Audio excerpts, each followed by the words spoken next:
Ladies and gentlemen, the Chairman.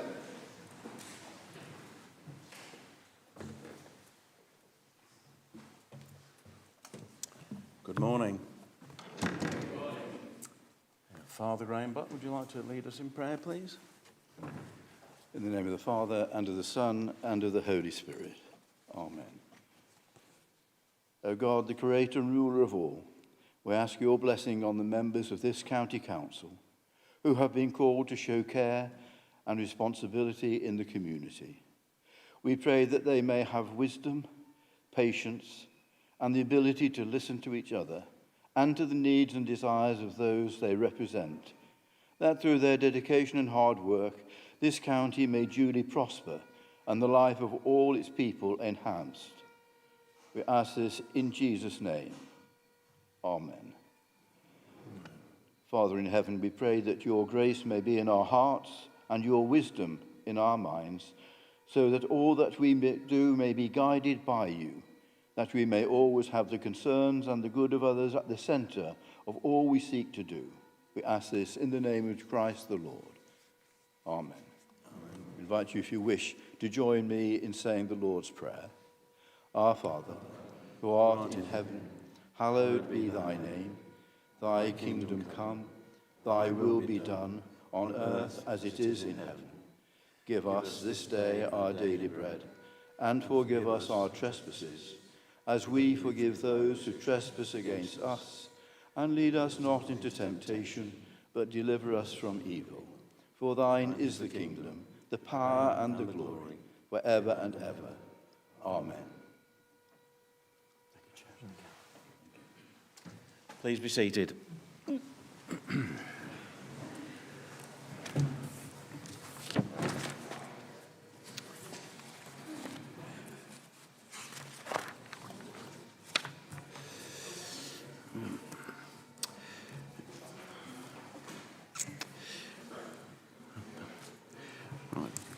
Before we start the meeting, may I remind those seated in the public gallery that no member of the public may bring into or display any banner, placard, flag or similar device. Also, if a member of the public interrupts the proceedings, I will warn them. If the interruption continues, I will order their removal or order that the part of the public gallery be cleared. I would remind all members of the need to comply with the Council's procedural standing orders and in particular the following provisions. Where a member breaches procedural standing orders or their speech contains irrelevancies or tedious repetition, the Chairman may call on that member to cease their speech and to sit down. If the member continues to disregard the authority of the Chairman may ask them to leave the chamber for the remainder of the meeting, and if they fail to do so, order their removal. The Chairman will invite members to speak in the order he thinks fit. When invited to speak, a member should stand and address the Chair. Please, could I ask all members to remember to address the questions through myself as Chair. Other members will remain seated unless rising on a point of order or in personal explanation. A member may rise at any time to make a point of order or personal explanation and will be entitled to be heard immediately. A point of order must relate to an alleged breach of standing order or statutory provision, and the member must state the standing order or statutory provision and alleged breach. A personal explanation must be confined to some material, part of a form of speech, either by relating to the member. At the same meeting, which must have been misunderstood. You can find printouts of the relevant standing orders on your seats. Please do not stand or raise a point of order without following the process, or I'll ask you to take your seat. Whenever the Chairman speaks, no member will continue standing, and no members will rise until the Chairman has finished speaking. No member may question another member's motives or use offensive expressions to any member of the Council or officer. A member will not speak more than once on any item or motion except to make a point of order, personal explanation, or in the exercise of a right of reply. The decision of the chairman on all points of procedure and order and their interpretation of these standing orders will be final. The chairman will have discretion to vary the procedure at any meeting where they consider it would be conducive to the effective management of conduct of the business at the meeting. If a member leaves the chamber for whatever reason during the consideration of an item, as they have not been present for some or all of the debate on that item, they should not take part in any vote thereon. Item 1, election of the chairman of the County Council. May I have members' nominations for the election of chairman of the County Council? I would like to nominate Councillor Williams to be the role for chair. Thank you. Any other nominations?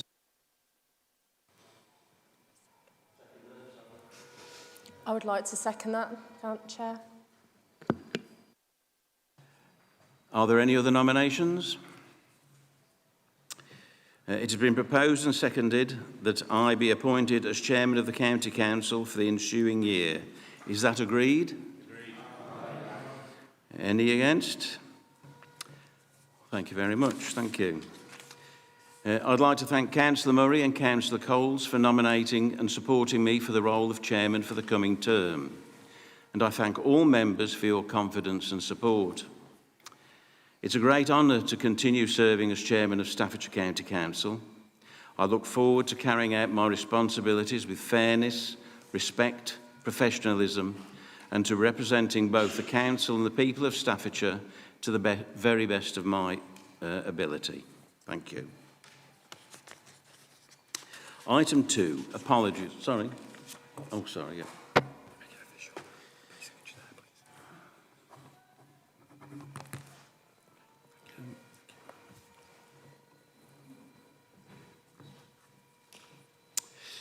Item 2, apologies.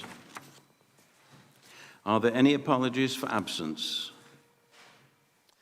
Thank you, Chairman. Good morning, councillors. Congratulations, Chairman, on your reappointments. We do have a number of apologies. They are Councillor Bagley, Councillor Hales, Councillor Lakin, Councillor Helen Williams, Councillor Woods and Councillor Wildman. Are there any further apologies? Councillor Pantini? Councillor Kelly, sends her apologies. Charlotte Kelly. Okay, thank you. Item 3, sorry. Oh, sorry. Any more? No. Thank you.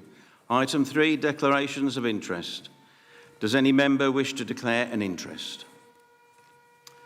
Item 4, confirmation of the minutes of the previous meeting. I move that the minutes of the council meeting held on the 12th of March 2026 be signed as a true record. Is that agreed? I move that the minutes of the council meeting held on the 26th of March 2026 be signed as a true record. Is that agreed? And just in case, any against? No, thank you. Thank you.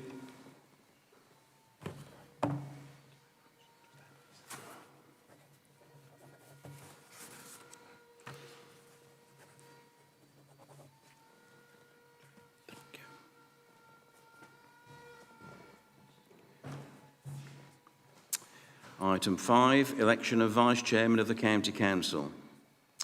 We now move to members' nominations for the appointment of Vice-Chairman of the County Council. May I have members' nominations, please?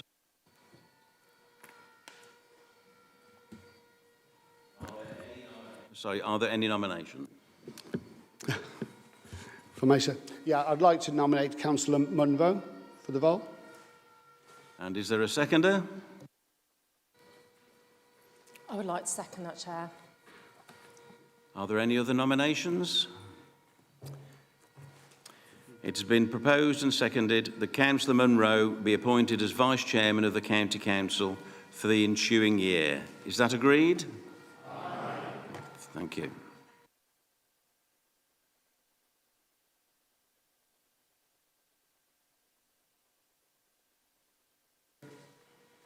Councillor Murray and Councillor Coles.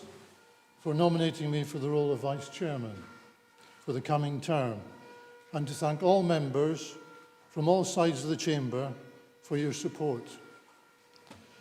It's a great honour and a real privilege for me to undertake the civic duties of this role, which I have very much enjoyed.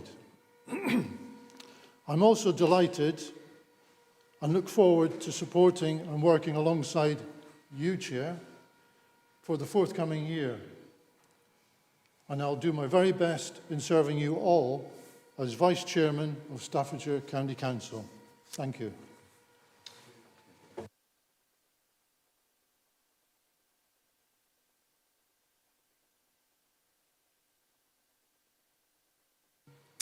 Councillor White. Thank you very much, Chair. Good morning, everybody. Morning. I did pop my light on when you were re-elected, but it passed by. But it's a good opportunity to say these words once rather than twice, which is to say a huge thank you to both you and your Vice Chair for the work that you've done over the last year.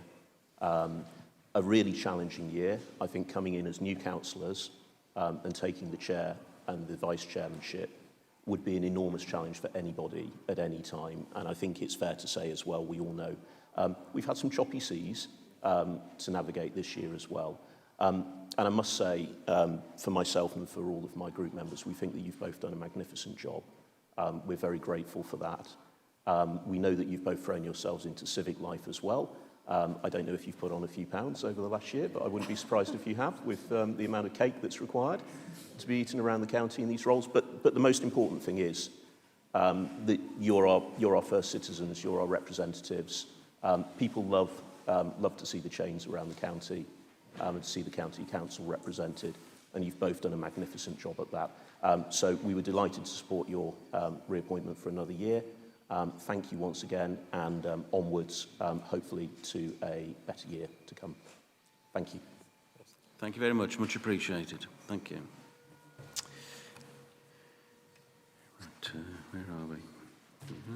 Right. Item 6, Chairman's Correspondence. King's Award for Enterprise. I'm pleased to be able to inform the Council that 2 Staffordshire companies have been recognised for their contribution to business in the 2026 King's Award for Enterprise. The awards are presented annually by the British monarch, and winners are selected based on their achievements in one or more of the following categories: innovation, international trade, sustainable development, and promoting opportunity through social mobility. Both award-winning Staffordshire companies, Woolcool of Stone and Lingard Limited of Chesterton, won awards in the international trade category. The companies will be presented their awards later this year by His Majesty's Lord Lieutenant for Staffordshire on behalf of the King. Item 7, Statement by the Leader of the Council. Councillor Murray, will you move consideration of the statement, please? Thank you, Chair. I move the statement to be put forward. I move that the report be received. Is that agreed? Aye. Any against? Thank you very much. Item 8, notice, sorry.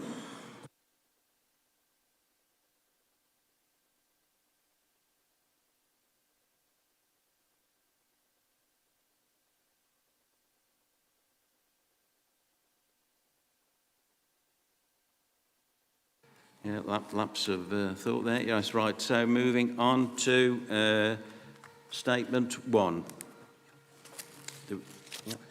Any questions? Okay. No. Statement 2. Any questions? Councillor Humphreys. Thank you, Chair.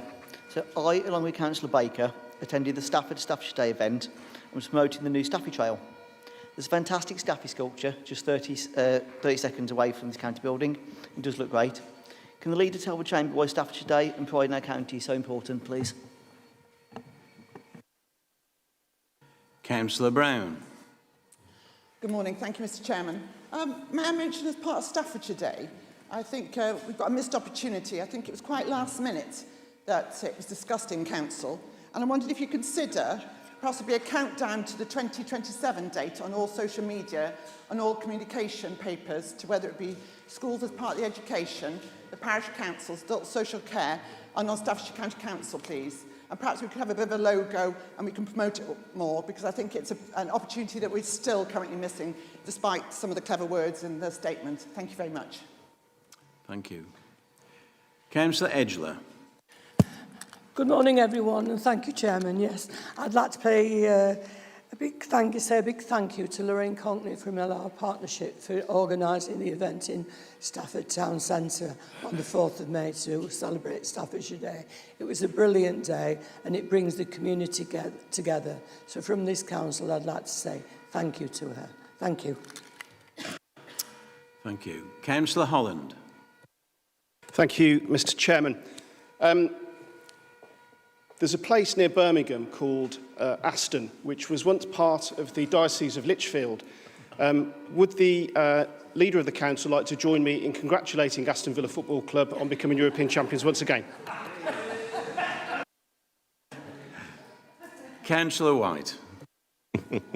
nicely crowbarred in there, Councillor Holland. But I think we can all agree on that. Excellent bit of news. So I wanted to take the opportunity, firstly, to welcome Councillor Hall to his place in Cabinet. I hope Councillor Hall won't mind me embarrassing him in front of his colleagues, but I did email him at the time to say that I was really pleased that he got the role.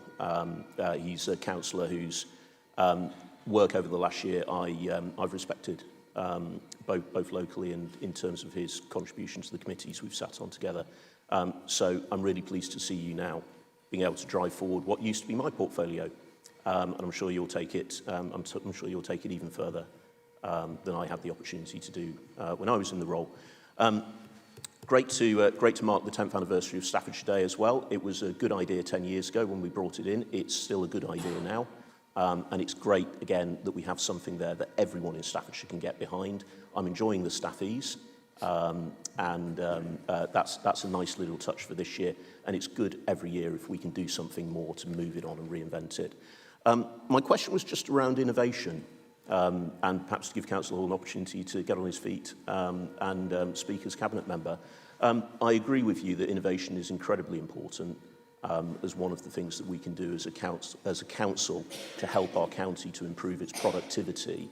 I wondered if you might just comment on one or two of the steps that you're taking in that regard to push that innovation, and how the council can support businesses in doing that. And just one more. Councillor Baker.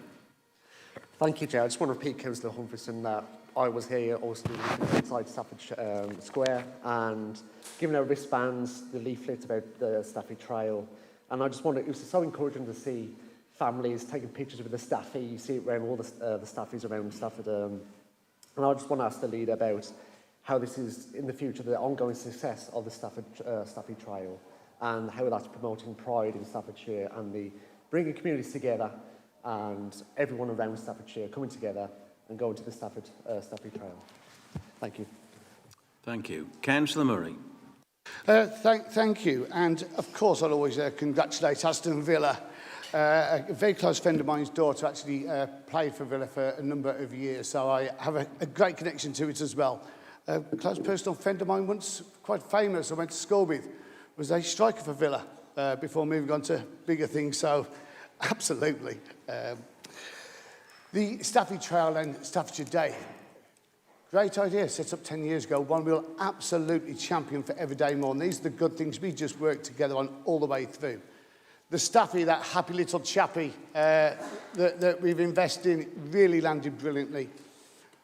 Lorraine for Stafford Town Centre. I've done and worked with Lorraine for a number of years. I know her, does great events. I was actually there for that event, Stafford. Last bank holiday, fantastic event for it all. And we had two of the staffies still here, actually three in Stafford alone, and they're moving around the county. And this highlights the Staffordshire Trail. So important, not only for the Staffordshire Trail, but all those small businesses, those pop-ups, those start-ups that run along the whole of our county. It will highlight those along that trail, but highlight more those across our whole county. And that's part of our tourism, hospitality and nighttime economy work that we are continuing with to promote all businesses across the whole of our county. As the direct question, obviously, for Councillor Hull in his new role, I would like to ask Councillor Hull to reply directly with that, if you may, and your little introduction to a new role of the economy and skills, one that I once held and thoroughly enjoyed. If I may, to Councillor Hull to continue, please. Councillor Hall. Yeah, thank you. Yeah, somebody said never follow Alex Ferguson into a role, and I think I may have maybe following two Alex Fergusons into this particular role. But it's probably the only job that I would like on the cabinet. The one I think I'm probably suited to. So, regarding Councillor White's question, I mean, there's a whole number of things that the council does, from innovation to promote innovation through growth hubs, etc., and there is a big range. There's a lot. But I mean, from my personal view of this, when I took this over, I've gone through everything, and I'm pretty delighted about what's happening in the course that we're taking. The only gap I could see with this was that it was really regarding promotion of artificial intelligence with SMEs in Staffordshire, and there are around 37 known SMEs in Staffordshire. There's probably a few more, and I know firsthand that AI adoption is not what it should be. Now, if we don't address that, they will fall behind. So there is always a risk, of course, of people are concerned about AI and about losing jobs, but I think they need to embrace it, or they will suffer. They will get overtaken, these businesses. So that's probably my biggest focus. And I had a lot of discussions this week at UK Reef, which is quite a remarkable event.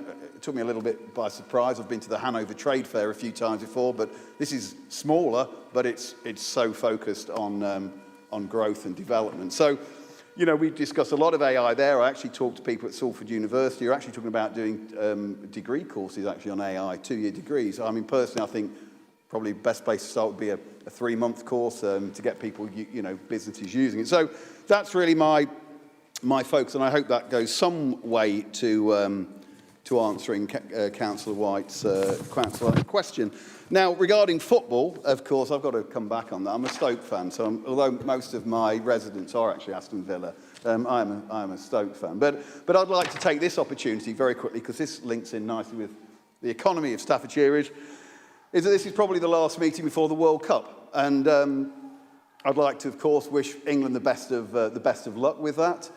And a strong England run would, of course, be excellent news for all the nighttime economy, the pubs, hospitality businesses that we've got in Burntwood and across the wider county, and plus, of course, our fantastic breweries. And also, I very much hope that Stafford-born Morgan Gibbs-White gets the recognition he deserves after a fantastic season. And I think selection is going to be next week, so I've got my fingers crossed from him, and he's had a great season at Nottingham Forest, which I believe is another very well-run county.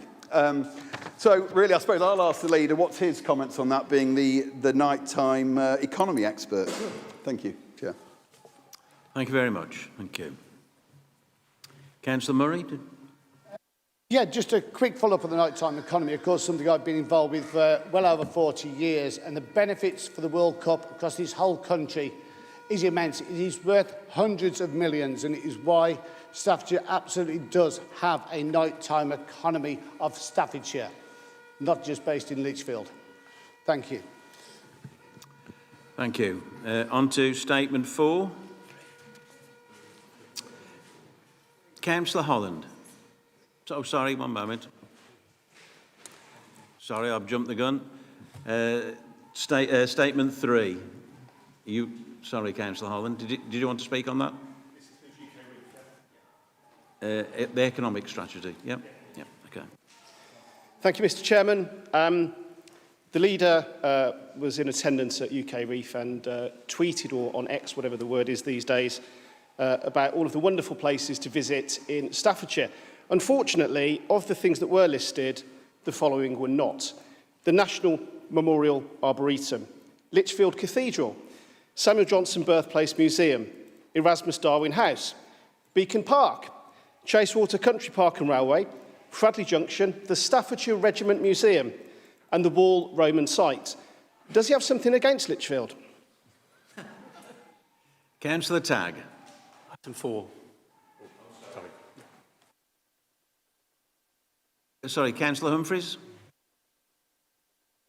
Can the leader tell us about his experience at that UK Reef event in a bit more detail, please? Councillor Wallins. Chair, and I'd like to say congratulations for you and Councillor Munro on their reappointments to chairs, and also congratulations to Robin Hall for his promotion onto Cabinet as well. And yeah, it's great to see everyone celebrate Aston Villa's European trophy win. Mind you, I'm not a Villa fan myself, but it'd be interesting to see how Lichfield will do in terms of the nighttime economy in the coming days and weeks. But yeah, given that Lichfield District Council's attending UK Reef this year, but not with Staffordshire, but on their own, this is not the first time that it's happened. Would you agree with me, Councillor Hall, that Lichfield should get its act together and work with Staffordshire as they're flirting with other authorities like the WMCA? Thank you. Thank you. Councillor White, did you want to speak on this one? Yeah. Yes, thank you. It's a bit of a blended item, isn't it, 2 and 3 today, but I will just speak to UK Reef, another great thing that we started doing from the get-go with UK Reef. A couple of years ago when it started, we wanted to move away from going to MIPIN, the previous big property show that people go to in the south of France. We didn't feel like that was a good look for local councils, and luckily a lot of people agreed. And I think perhaps Councillor Cole or Councillor Murray can correct me if I'm wrong. I think about 15,000 people attend UK Reef now. It's more. 20,000? 7, right? Okay, there you go. And as someone who works with lawyers in his day job, I can't speak to any property lawyers this week because they're all at UK Reef. So it's a great place for us to be, and I'm pleased that we are doubling down on our investment there, and the investment in time as well from people such as Councillor Murray and Councillor Hall as well. So that's really good, and we're looking forward to seeing some of the results from that coming forward over the next 12 months. The main reason I stood up was just regarding the economic strategy, to say it is a good continuation of the work that was being done previously. It's one of those things where it's hard to pull the handbrake and go in a different direction, because we're really supporting the needs of businesses and the needs of people who want good jobs. But I've read the strategy in detail and with great interest. It's a good evolution of what was there before. It needs to move with the times, and so we're very pleased to support it over on this side of the chamber. Thank you. Just 2 more before we get a response. Councillor Farrell. Thank you, Chair. Good morning, everybody, and congratulations to you and Councillor Munro in your positions. I just wanted to rise because I'm proud as punch this morning, not just about the Villa win of the Villa, but also because Lichfield, a place I live in and love, is mentioned so often in this chamber. I think Lichfield's living in many people's heads rent-free at the moment. But I'm very pleased to say that Lichfield District Council was at UK Reef making representations in Leeds on behalf of Lichfield for 2 specific items that I'd like to plug now. One was to revitalise Burntwood Shopping Centre and to attract various different people who are hopefully going to come and pour lots more money into Burntwood, and it's much needed there, so that's really positive. And also we had lots of meetings about bringing a new hotel to Lichfield as part of our new master plan on the Birmingham Road site. So from my point of view, from what I hear from Lichfield District Council, we went very well. Very pleased that Councillor Murray was there as well, in enjoying everything that Leeds had to offer. So yeah, UK Reef continues to thrive and is very good for Staffordshire. Thank you, Chair. Thank you. Councillor Edwards. Thank you, Chair. Good morning, everyone. I'd like to just ask how our economic strategy is going to help Staffordshire's high streets, consumers and traders. Councillor Murray. Thank you. And again, I think a lot of this will pass over to our new Cabinet member, Councillor Hall, in a moment. The UK Reef is a vitally important show. I was glad to say I was there. Went there straight through onto Monday night, had a fantastic meal mixing with some great new companies and existing companies up very early throughout the day. Again, meeting round tables on culture, place, branding, multiple meetings with multiple companies, hopefully to bring further investment into our county, covering every part of our county. And even into the legendary Stafford after drinks party that I'm sure some of the members opposite will remember. Catching the 5 a.m. train back here to Stafford to be here for Cabinet Wednesday morning. Again, great fun. I always promote Lichfield because it is a great city of ours. You mentioned I didn't... great list of places like Chasewater. I mentioned Chasewater quite often in my post. I was actually at the 25th anniversary of the Memorial Arboretum. Mentioning on that, I do mention so much about that area. It's a large county, so I mention all other areas on that. It may help, actually, if Lichfield Council would actually join our LVEP, Local Visitor Economy Partnership Board, or maybe engage with our Nighttime Economy Board, or maybe even if Lichfield would have joined our Staffordshire contingency with our large stand at UK Reef rather than going to loan. I do often think that Lichfield has disassociated itself from the county of Staffordshire and looks far too much towards Birmingham. But Councillor Hall, if I may pass over to you on the economics of the high streets and the other benefits that you've been there for 3 days at UK Reef. Councillor Hall. Thank you very much. I'll just perhaps address Councillor Wallens' first point, really. I mean, I do find it rather bizarre that Lichfield District Council chose to go their own way, really, at UK Reef. I mean, I've had to write them down, actually, because with that many, we had Stafford Council, Cannock Council, Tamworth Council, Stoke-on-Trent, East Staffs, South Staffs and Newcastle, and just Lichfield was not there. But I think what's quite telling, really, about that is the fact that they clearly have ambitions to get somehow involved more with the West Midlands and Staffordshire, which I think is kind of sad. I don't know whether the residents feel that way, but I think when you name your trading company Lichfield West Midlands Traded Services Limited, I think that probably is pretty much what I'd call evidential proof of that.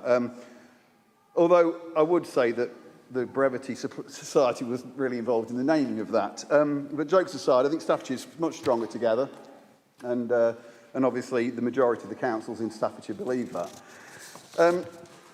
That's on Companies House, if anybody wants to take a look at that. I think Councillor Farrell's actually director, or was. Regarding the projects, and the 2 projects that were mentioned then by Lichfield, I can't remember that, but the projects we discussed with the major developers were the West Midlands Interchange, the I-54 South Staffordshire, Chatterley Valley, Stafford Gateway, the Advanced Manufacturing Hub, Central Edge, Ceramic Valley Enterprise Zone, Kiel Smart Energy Network Developer, and the A5500 Growth. I mean, I wouldn't like to put a value on those because it's probably well into billions and billions. So they are big projects that will make a huge difference in this county, and that's what we were there to support, and we were there with pretty much everybody.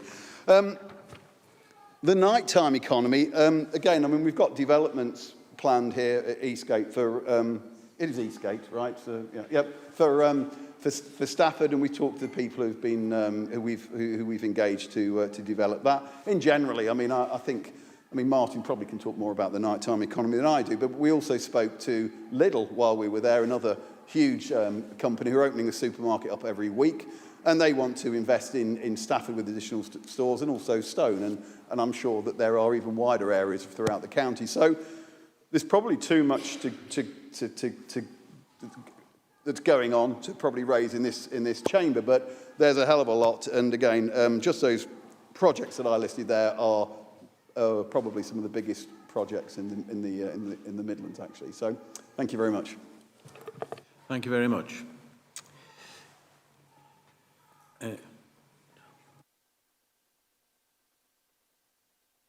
Councillor Farrell, would you like to respond, as you mentioned? Chair, I'll be responding on point 1412, a point of personal explanation, as I was named. Yeah, very, very pleased to see the County Council members interested in Lichfield West Midlands Traded Services Limited, of which I am a previous chair, voluntary, of course, as part of my role on the Cabinet. I'm very pleased to explain that LWMTS does all sorts of things for Lichfield residents. A very good cost to the taxpayer, putting things into a private company, doing things more efficiently, including disabled facilities grants, communications, HR, various different housing facilities for the council. It's a very novel way of doing business, Mr. Chair, and I'm happy to speak to the Cabinet member if you'd like any advice on efficiencies. Thank you. Thank you. Moving on to Statement 4. Any questions? Councillor Tagg. Thank you, Mr. Chairman, and congratulations on your appointment and Vice-Chair appointment for the next year, and well done on your chairing over the last year. As this is the start of the second year of this administration, this leader's statement, and this item particularly, reads less like a delivery plan more than getting your excuses in early, in my view. We all understand that national funding pressures around highways and transport. We know for many years that funding has been an issue. We've been grappling with those challenges for many years as a county council. But I think the real test of leadership as we move forward is not simply acknowledging the problem, is what we do with those resources that we do have.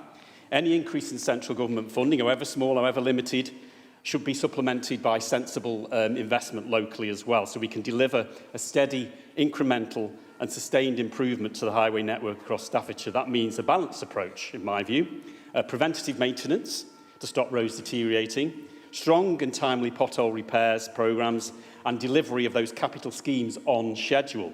But I think over the last year we've seen that hasn't happened. Instead, we've seen failures across all fronts, in my view.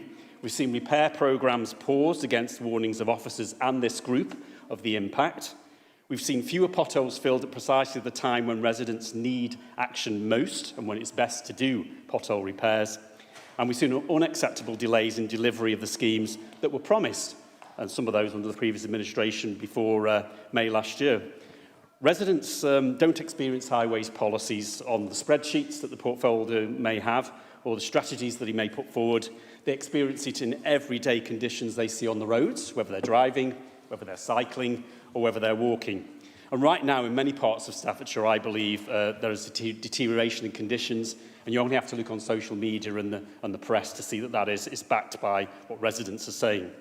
And it's very interesting to hear from the portfolio holder and the administration today what lessons they've actually learned from that first year, because residents really want reassurance when it comes to road repairs, not warm words and some of the catchy headlines that come out on the social media networks. And what they want to see is, real change and real action being addressed rather than, again, upfront excuses, which I believe we're seeing here. Take locations such as Grosvenor Roundabout in Newcastle Town Centre and in many other parts of the county, Mr Chairman, where we see these defects increasing and the road conditions getting worse, so that residents are actually saying that's the worst they have seen those roundabouts, Grosvenor Square in Newcastle particularly, than they've seen in living memory. I think people expect repairs to take place timely and properly, and that the roads are safe. And that residents have also seen an increase in the alphabet soup of T markings across the temporary repairs. These markings, Mr Chairman, I believe raise expectations. I suggest a permanent fix is coming. We're already seeing those markings beginning to wear off and the defects returning as the temporary fix fails. And public confidence is going to be worn low by that, and we're seeing that at the moment. So my question to the portfolio and the administration is, can you provide a clear assurances today that those temporary fixes will be followed through with permanent repairs before those T markings fade away and expectation is once again dashed on the side of the public? Because ultimately about trust, isn't it? Any service the County Council provides, particularly highways, is about trust. And that trust in the administration and taking those highway concerns seriously and focusing on the job and not any noise off that's coming out in personal life. Right now, the trust of the public, I believe, is low and has been reduced even further over the last year. So it's up to this administration to rebuild that trust and deliver on highway repairs and highway improvements. And I would ask the portfolio to respond to my point on the T markings. Thank you. Councillor Holland. Thank you, Chair. Firstly, I would like to apologise for not congratulating you and your Vice-Chair to your appointment, so congratulations. I'd like to give thanks to Councillor Mason for arranging a Teams call with me the other week about an ongoing problem in Street Hay, which thankfully has now been resolved. However, I do also look after residents in Fradley, and Fradley is like the surface of the moon, the amount of potholes there. A repair was carried out earlier this week, and these are some comments that I'd like to read out from residents on a social media post I put on with a picture of a repair. Brad from Fradley says, "That's not a repair. That's a feather in one's cap to keep up the morale. I bet you wouldn't pay for that on your expenses sheets for your landscaping, would you?" Sarah said, "Shame the potholes aren't being sorted in Fradley. It's not like they haven't been there for ages." Nick from Fradley said, "That's a shocking repair. They've just bodged that. What a waste of money." Lee said, "This is part of the problem if you think that's done. You can literally see the tarmac around it crumbling and the area was marked with white paint which remains. So a further cost to the taxpayer for them to return and complete it properly. Why don't they fix it first time round?" And that's my question. Thank you. Councillor Edgeler. Thank you, thank you, Chairman. I can't let this item go by without mentioning Brockton Crossroads, and I really hope something will be done in that area over the next 12 to 18 months, you know, to alleviate the problems that we have at those crossroads. But with your indulgence, Chairman, I also like to mention Bassage Lane. With the demise of the EDR, and we really need work doing on that Bassage Lane. I know it's in your division, and I do apologise for that, but it really buffers onto my area, as we've had discussions about that. So I please ask this council to take those two items on board and do what they can in the future to make sure these roads are very safe. Thank you. Thank you, Councillor Edgeler. Councillor Humphreys. Thank you, Chair. I promise I won't ask on everything. It's good to see that our plans are coming into effect now. 1 second, sorry, I've stopped my notes. I do apologise, Chair. I've lost my notes and what I was going to say. It's good to see our plans coming into effect now, and I look forward to seeing the improvements they bring over the next 12 to 18 months. Can I ask about the maintenance grants that come in from the government and how much would be needed to actually fix all of the roads in Staffordshire? Thank you.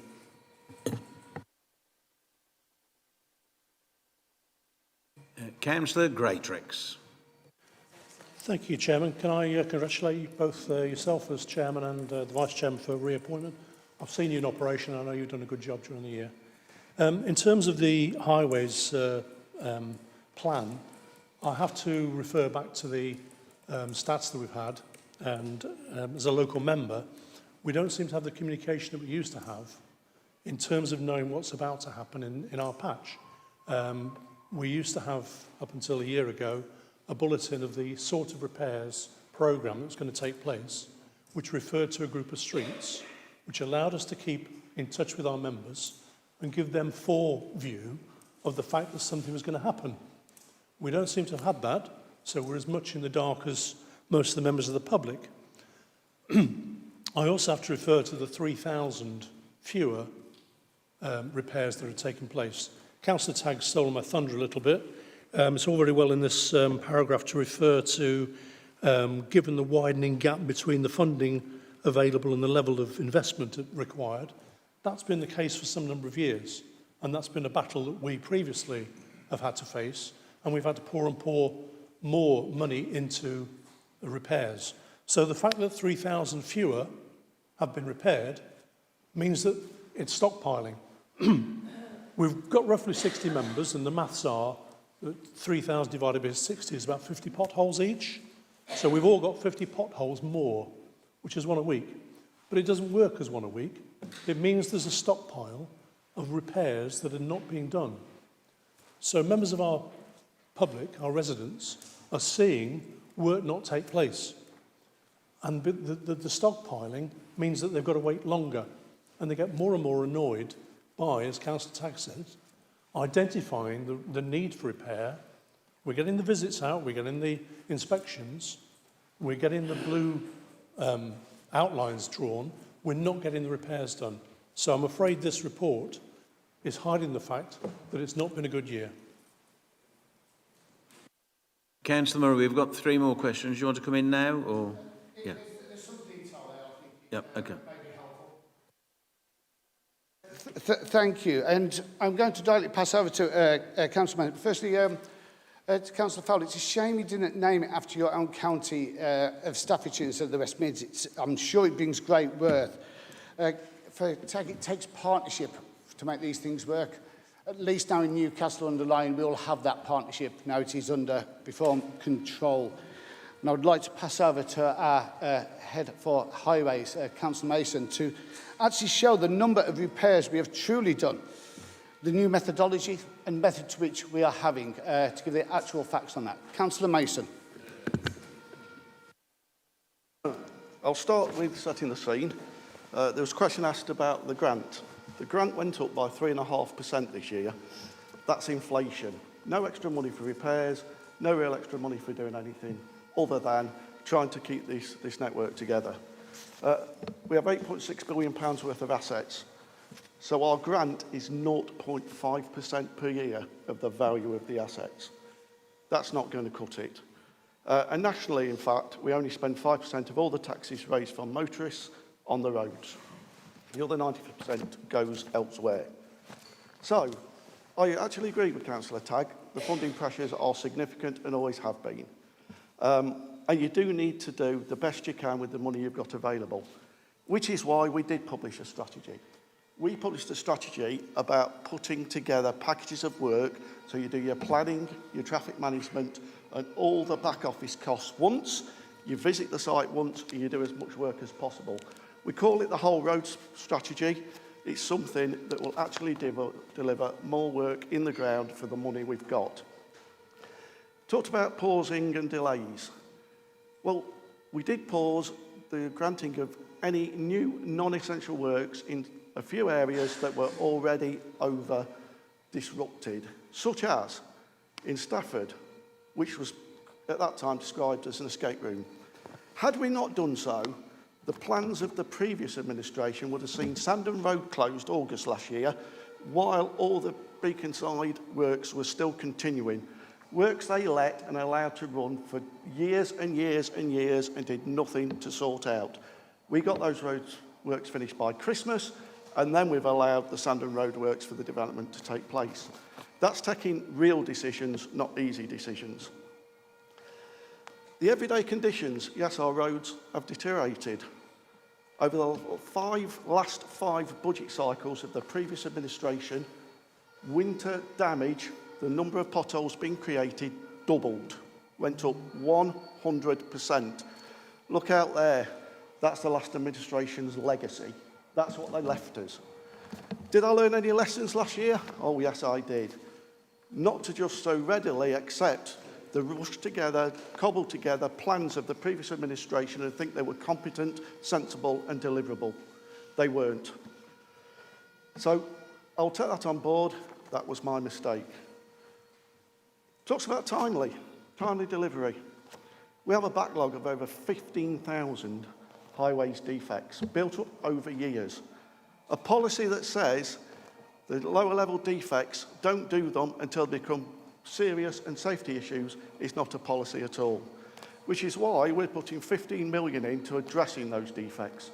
We're going to get out there, we're going to fix the defects before they become safety defects, and that will halt the tide on degradation on our highways.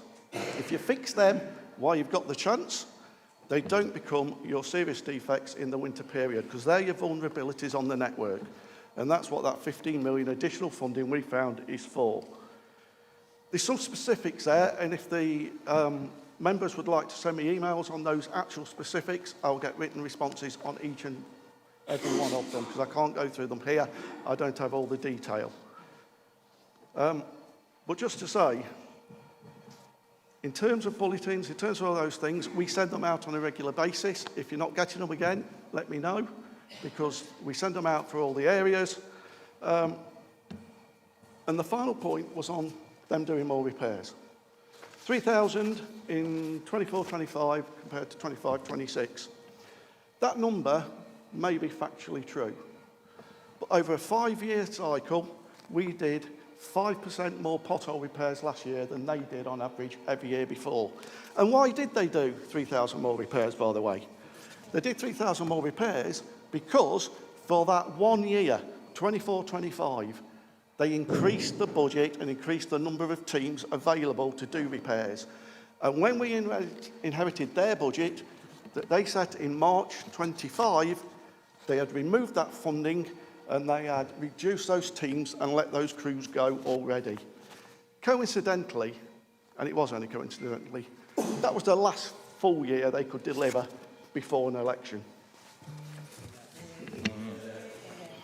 Councillor Baker. Thank you, Chair. I just want to thank the Cabinet. There's a great surface dressing scheme happening in my village, Chesney currently. Nearly half the village is against surface dress, and that's great work because surface dressing is a great and efficient way to put our roads back into maintenance and longevity of the roads. And I would like the Cabinet to expand on how great the surface dressing programme is and how this extends the life of the roads and how crucial this is to go on in the future to keep our roads maintained. Thank you. Councillor Farrell. Thank you, Mr. Chairman. I did put my lights on about the highways, but once again I've been named. Councillor Murray, I do feel sorry for the people of Cannock. You keep talking about Lichfield so much. If you want to come and live there, come over. I'll give you a tour around. There's plenty of houses you can have. Speaking of houses, I would be worried about our stand at UK Reef, which looks lovely at the moment. I've been sent a live photo just at 10:45 of it, completely empty with no one on there. It's a busy hall, no one manning the stands. So maybe we should concentrate more on our own house in order before we worry about Lichfield. On the Highways and Transport Capital Delivery Programme, I'm a little bit confused. I've heard lots today. Good to hear from Councillor Mason for the first time in a while. I've heard about the mistakes he may or may not have encountered, but we've been in this situation, Mr. Chairman, for a year where Reform have been in charge of Staffordshire roads. And if you ask the people where I live in Lichfield Rural South, I don't imagine that they would concur with the view that things are getting better. I would say things are getting worse. I mean, I've just found an email. One of the first emails I received when I became councillor a year ago was from Wall Parish Council. Now, I've got 7 parish councils in my area, and I'm always having to go to them to apologise, not for the obvious, but for the roads. Wall is one of my smallest parishes, and they've had a real issue on Watling Street of potholes that have basically made it the crater of the moon. And it was scheduled for January. Now, I do understand, Mr. Chairman, that things get in the way and there's bad weather, but it's been rescheduled for August. So they've been waiting for over 2 years now, because my predecessor was also fighting this point. I think it's unacceptable that we are ignoring our village roads, and I think prioritising maybe some of our bigger areas. Wherever you live in Staffordshire, if you come out of your door and you see a pothole, that's important to you. And I think it's really important that we get a grip on this, Mr. Chairman, because whenever I go and speak to people in our parishes or in our community events, they say, Alex, why are the roads so bad? And I've run out of excuses, Mr. Chairman. We need to get better and we need to get a grip on the roads. And I implore Councillor Mason to get on with the job he's paid to do. Thank you. Thank you. We have 2 more questions before we get a response. Councillor Brown. Good morning. Apologies, Chair and Vice Chair. Congratulations on your next year as your roles and fantastic year that you've had. If I may just very briefly touch on Lichfield, that keeps being mentioned. What fantastic publicity. Yeah, working currently and having worked for 24 years in Lichfield are proud people, but they're also... So every bit of publicity is just amazing for Lichfield, but actually it does reflect on Staffordshire, because Staffordshire also wins. Just want to say about Lidl, Councillor Hall, congratulations.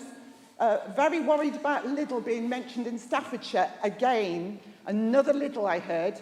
What about the Grow and Buy Staffordshire? We haven't heard that yet, have we? And we're an hour in. What a shame. The supermarket focus is killing Staffordshire farmers and our industry. So please, can we have another focus? And it'd be great to have a chat to you about that. And I'm sure there's lots of people who would like to get in touch with you about that as well. But my main question is, it's an invitation to Councillor Mason, please. Would you mind coming out to my division and coming with a maintenance log from the last 6 weeks? Because at the end of March, you said there was a new strategy with 15 million. And Mr. Chair, I've got an example of, within a mile, of extremely poor and fractious pothole. Descriptions have already made you all know what's happening. One little deep pothole filled here, another missed. I've got tractors and lorries having to go round one major pothole on the side of the road, ruining the grass verge, ruining the countryside, ruining the biodiversity of the insects on a fantastic verge that's been absolutely hammered. It's been reported, not done. Please come out, please come and see that your pretty pictures on social media at the end of March, it ain't happening. So please take up this. And just to say, Hallcross Hall, Health and Spa in Leadwood Division, the Deer Park, Hallcross as well, and then Abbots Bromley, fantastic places, and Barton. The roads round Hallcross Hall is our window to the nation. They're currently shocking. Thank you very much for listening. And please, Councillor Mason, Chair, perhaps the Cabinet Lead for Highways would come out and have a look on the ground what's happening. Thank you for listening, everyone. Thank you. Sorry, Councillor, you digress slightly there, and you'll get a response from Councillor Hall at the end. Councillor Fantini. Thank you, Chair, and congratulations on your role and yours, Vice Chair. Congratulations to Robin. Well, firstly, I'd like to say I assumed that the supermarkets did source locally, but, you know, maybe Google's lying. But hey, I'm here to talk about the roads. So in my area, and I don't know about why their roads are so bad, I proactively actually go out and make sure that potholes are seen to in my area. And they are being seen to. That I just want to thank the Cabinet, and I would like to thank the Highways team for the hard work they've done in my area. The road surfacing that is being done, and, wow, really, the good work. You know, I just want to say that roads like Uplands, Merivale, Rickerscott Avenue, that has been recently resurfaced to avoid any errors or potholes that are going to come onto that road. And many other potholes and speed bumps have been fixed. There are some that need to still be done, but they are working proactively to get those fixed. And I'd just like to thank the Cabinet and the Highways team for doing that. Thank you. Councillor Murray. Thank you. Just a couple of points on personal myself. I have to keep mentioning Lichfield. Just reminded, it's in Staffordshire. It doesn't belong to Birmingham. Maybe focus more on Staffordshire and bring them into the LVEP, the nighttime economy, into the Staffordshire means business, actually to work with the county and not against it at all times. Farms are so important to me. I think everybody knows that one. We have to be careful not to politicise all farmers. We have to work with our National Farmers Union for Staffordshire together as one. And let's make that just sing where it should actually do. I think you understand my passion absolutely on that one. As for Cannock, well, Cannock has been in a sorrowful state. Refused to cooperate, even speak to us, even redacted information from us. Well, that has now changed because we now have control, the largest party. I mean, not full control, but the largest party in Cannock. So now that partnership will come through and we'll be able to start singing about Cannock as well. All parts of Staffordshire, always, not just one. I travel this county every single week and sing about every single part all the time. But on the highways, I have to now pass over to Councillor Mason again. Just sing about the highways and how it's improving under our administration. Councillor Mason.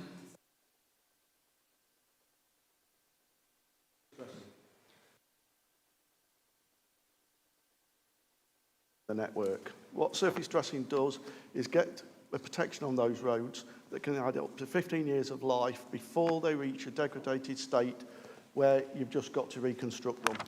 Reconstruction costs lots more money than surface dressing. And one thing you do here is the general public saying, well, why have you fixed that road, not that road, because that one's worse. Well, that's part of the strategy, is not to let that first road get into the state of the second road. So you do the surface dressing so you don't get another road that's in that far worse state. There was talk about potholes, what we're doing, why aren't they being fixed? Well, it's quite interesting, isn't it? When you inherit over 15,000 defects that have built up over a decade or more, and then those that created them expect you to fix them in a month. Remember, this is our first budget cycle and the cycle we've put our plans into place. I've already said I made a mistake of overly relying on the plans of the previous administration, thinking they would be actually deliverable and sensible. Why are roads so bad? Well, everybody's roads are bad. Let's be honest, this isn't a Staffordshire issue, it's a country issue. And some people are a lot worse than us, would you believe? Decades of underfunding, and nobody in this chamber is responsible for that. That's a central government issue. Oh, hang on, the Tories were in power for 14 of those years, but hey. But that continues. And what have we done? Well, in April, our first month, we fixed over 4,200 potholes. Now, that is just a start when you're going at tens of thousands. Plus, we had one of the worst winters on record where the low category defects, as I said, the category 3 and below, had been allowed to remain and became the vulnerabilities and opened up into worse defects. So we've been running to catch up with that, and that's why you see so many T repairs out there. But we are now turning the tide from the reactive to deal with the safety defects to the proactive to deal with the backlog and getting our roads in a better state, stopping the slide and turning the tide. Thank you. I'm only going to take two more questions on highways. And that next is Councillor Hunt, please. Thank you, Chair. I wanted to really second what Councillor Fantine said. Also, congratulations on your appointments, both Chair, Vice Chair and Councillor Hall. But no, I want to second really the statements that were made by Councillor Fantini around that repairs are being done. I've seen on Arthur Street, talking about resurfacing. We've seen a resurf on Arthur Street in the more centre of Chadsmore, which has been really good and has been needed for a very long time, because when I looked into the details of some of those potholes within Arthur Street, it's very strange when I'm going back to January 2025 when these potholes have been found and nothing has been done for over 2 years plus. So thank you, Councillor Mason, for working with the highways team to get onto resurfacing that whole stretch. Also want to just apologise also for MP getting confused that the road leading quite very close there, thinking that that was our road, and actually that's private. There's a private road going through Chadsmore, saying that you obviously we have the responsibility to fill that pothole. There's just one more thing to add as a question though. Would you be able to work for me after this session to discuss an area which had historical issues for the last probably 3 to 4 years in Smiley Place? Thank you very much. Councillor Jones.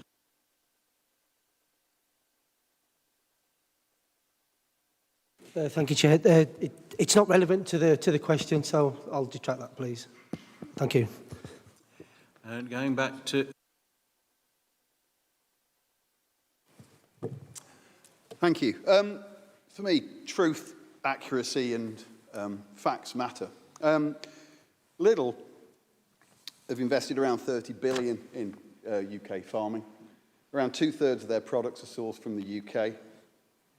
They are one of the highest paid supermarkets. They pay 6% above minimum wage, which is incredibly important for me. And I've got 2 examples in the last couple of weeks. I actually spoke to a graduate at UK Reef who'd come out of Lidl, and he actually now works for a company on solar and renewable energy. And he told me how good they were as as an employer, and B, how much of their products were sourced in the UK. And also we have in Staffordshire, probably 3 miles from here, it's outside of Abbots Bromley, so perhaps Councillor Brown won't know about it, but there's a farmer who employs about 700 people, grows fruit. I know him personally, and he told me at a party recently that Lidl was one of his best customers, who paid him on time, and he pays just about, he sells fruit to just about everybody, and if you employ 700 people, you're going to. So really, you know, I think Lidl as a high wage payer, sourcer of UK products, I think they may even use the Union Jack, perhaps that might offend some people, but on a lot of their advertising, but I think they're a fantastic addition, and I think that's what residents want, low-cost food, and I'm absolutely fully behind that. Thank you. to Councillor Murray? Councillor Mason on the highways and the improvements that have happened in Chadsmore and the confusion that happens when complaints go in areas that are not actually our responsibility. Councillor Mason. Yeah.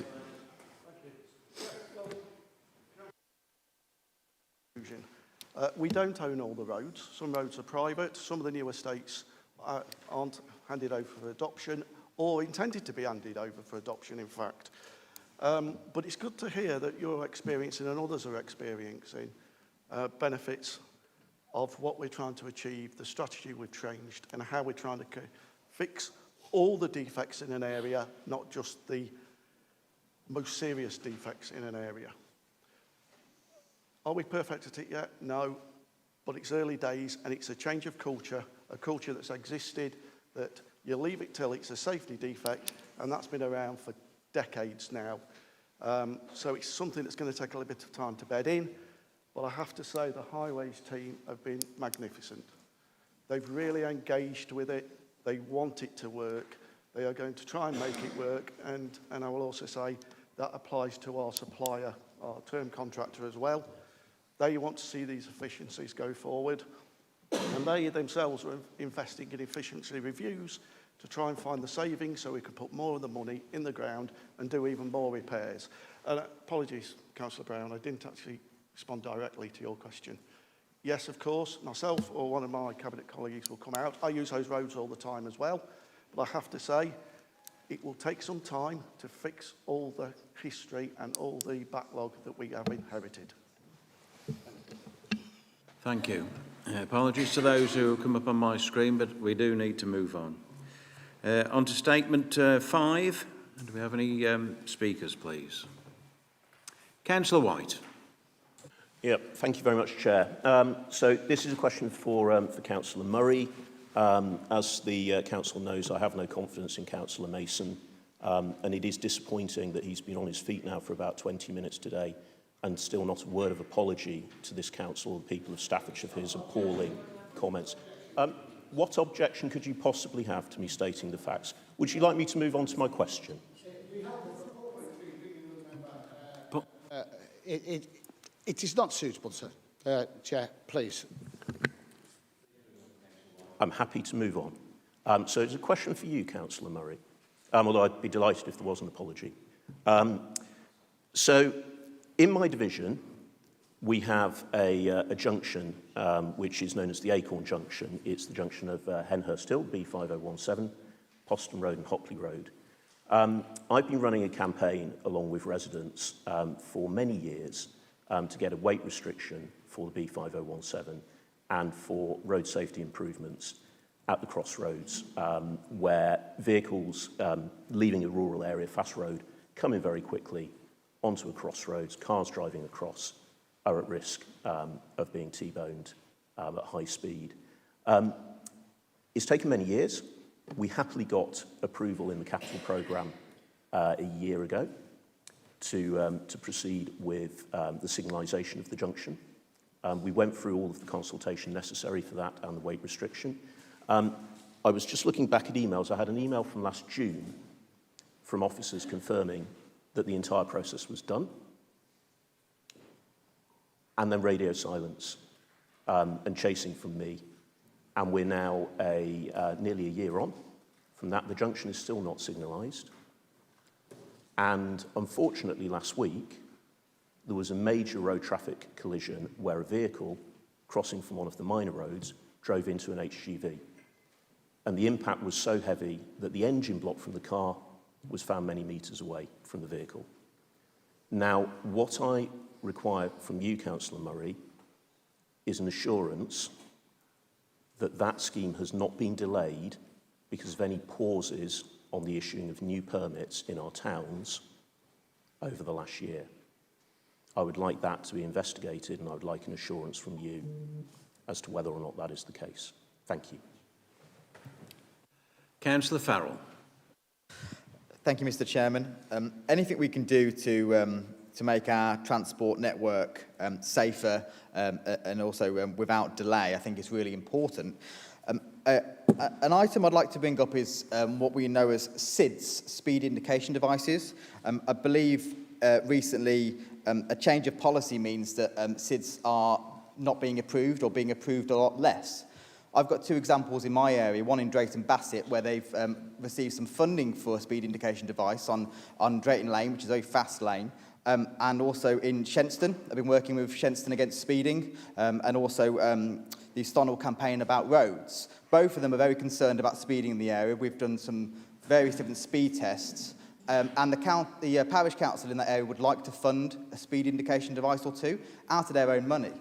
Now, in both cases, the money for the SIDS isn't coming from Staffordshire County Council, it's coming from the parish council.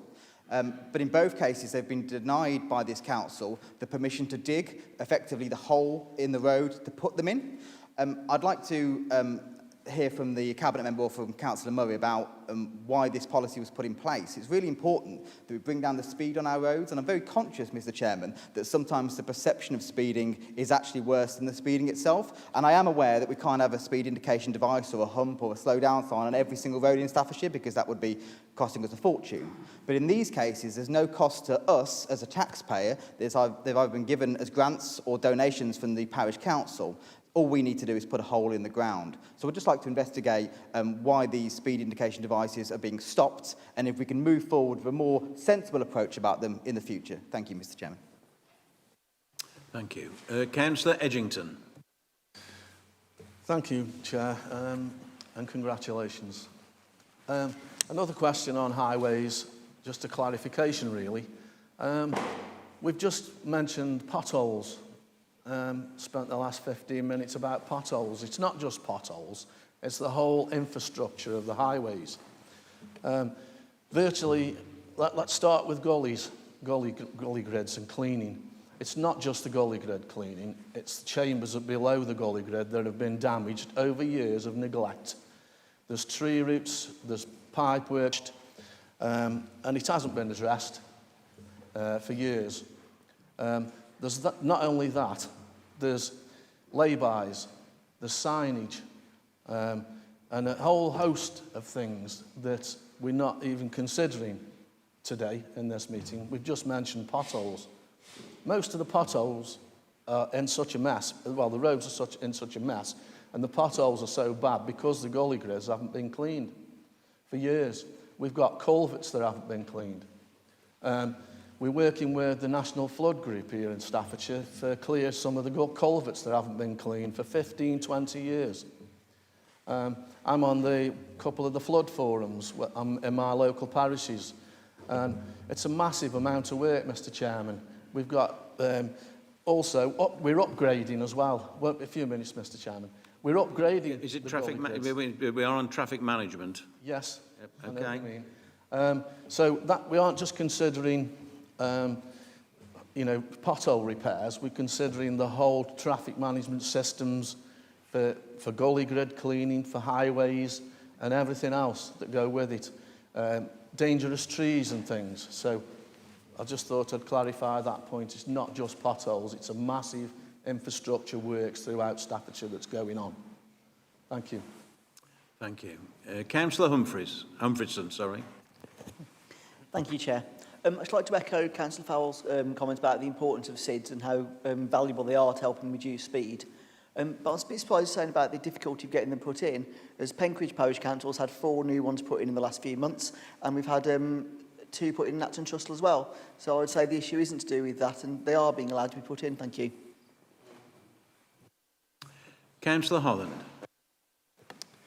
Thank you, Mr Chairman. I just wondered, did the cutting of funding for grit bins help or hinder the plan? Councillor Murray. Thank you. Before I pass over to our highways, Councillor Mason, Councillor Fowler, it's for the speed humps, it's not free. Parish councils charge a precept. That's a tax the people pay, so it's not for free. And Councillor White, I'm sorry I'm not dictated by you who the people of this county chose to represent them and speak for them and act for them. That decision belongs to democracy and to the constituents, and the voting process this country is very proudly upheld, always. Councillor Mason. Councillor Mason. Thank you. I can pretty much give an answer to all that. The Acorn Junction and the weight restriction on the Shobnall Road in that area. It was only the beginning of this year when I was actually in a call with a member opposite, agreeing the wording, or rather disagreeing the wording, because nobody could agree, of what that legal statement would say, but that legal statement is now in place. The plan, the intention, was that those facilities, would both the Acorn signalised junction and the weight restriction, would go in as one. Why? One lot of planning, one lot of traffic management, one lot of arrangements so we get the work done. And there is a lot of work to do in terms of the advanced signage in that. It's not just about putting a weight restriction sign up as you hit the road. You have to have a lot of advanced signage. However, at the turning circle up by the Acorn Inn, there is a rather serious gas main issue that's in the way of some of the works that have got to take place. It's taken a while to resolve that with Cadent, to get that resolved. But the plan is, assuming no other issues come to light, that those works will be completed by the sort of summer, end of July this year. So yes, there was a slight delay, but there was a technical delay. It was nothing to do with pausing of any work. And it's been resolved, and they will go forward. I want to see that weight restriction on there as well. I want to see those traffic lights working on that junction. With regard to SIDS, I'm glad to hear some SIDS are going in. There has been an initiative brought forward by the officers to try and standardise SIDS equipment across the county. A couple of reasons. One, that obviously makes everything a lot easier to maintain and understand. And two, it may well give better buying power to all our parish councils by us taking that decision and leading towards one standard arrangement across the county. So there isn't any stopping of SIDS going in, but there was some time where they were holding off approving them so that the SIDS arrangements and specifications could be agreed. Let's have a look. We are on traffic management. You're right, traffic management is a big issue. Within this county, it will be more than 60,000 permits this year will be granted to do works on the highways. Over 60% of them will be third party, where we have limited powers to manage them. That is the backdrop to what this Traffic and Networks Management Plan had to try and manage. And the reason it was created as a new plan was to try and manage the unsustainable disruption we've been experiencing through our works. Finally, on grit bins, the saving on grit bins is minimal. However, it comes about from making the right decisions. If you've got a grit bin that's 3/4 full, why would you pay to send a crew to load grit, drive to the site, unload grit and refill it? So what we've looked at is, where do we actually need to put our resources to make sure the facilities and the services are out there for the public, not just a virtue signal that we fill grit bins twice every year. And that's where we're finding those savings. It's about doing it right, not doing it for outputs and headlines. Thank you. Councillor Farrell, I think you have a point of order. Thank you, Mr Chair. It's a point of personal explanation. Apologies, I thought I was spared, but I was mentioned. So Councillor Hall mentioned earlier, accuracy is important, so I just want to respond to Councillor Murray, who said I said it was free. I don't believe I said that. I think I said it was no cost to this council. You're right, parish councils do operate a precept. In Drayton Bassett's case, it came from what's called Community Infrastructure Levy, which is money paid by developers in Lichfield districts. I'm sure he's a big fan of that. So that was how that was paid for. And in Shenstone, it is being offered from the parish council, but just to repeat, no payment from Staffordshire County Council. And just to correct the record, I'm not sure what the situation is about SIDS, because I'm hearing in Penkridge they're being put in left, right and centre. And in Lichfield Rural South, in my DHP meeting yesterday, I was told it's policy that we are not putting in SIDS. So I'd like a clarity of that, or is it the case that reform areas are getting SIDS, but Conservative areas aren't? Thank you.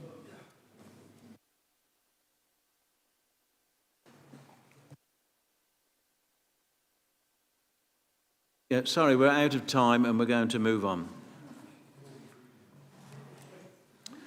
Moving on to Statement 6. Any speakers? Councillor Tagg. Yes, thank you, Chairman. I mean, in the past, I've made the point on this item that this is more of an exercise of removing words, such as words that the new administration, or the existing administration, now not so new, don't like, such as climate change, such as net zero and all the others. But I think they're a bit behind the curve, because last night the leader of Newcastle Borough Council, the new leader, Councillor Gullis, removed the word environment completely from the cabinet portfolio. So you think you're a bit behind the curve on this. But what concerns me about this item 6, Mr. Chairman, is the reference to in favour of directives for out of Davos and other such global endeavours. I think before we go down that rabbit hole or follow that contrail to its conclusion, perhaps I should show you the Financial Times, which is a good publication that does focus on Staffordshire a bit, doesn't it? On the 23rd of January, that said Nigel Farage attends Davos as an advisor to Iranian millionaire. So I think I'll just leave that there. But the disappointing thing about this is that comment there about globalist endeavours. When I saw recently the portfolio holder quite rightly putting out a press release talking about the work that this council is doing with the other districts and boroughs on environmental work. And it's all about, isn't it, creating a good environment, even though we don't have an environment in Newcastle anymore by the looks of it, but also making sure energy efficiency works and money is saved, and also that we make a cleaner environment for not only for this generation, for the next generation. So I would advise the portfolio holder to please stick to Staffordshire and not go off on any global endeavours. Thank you.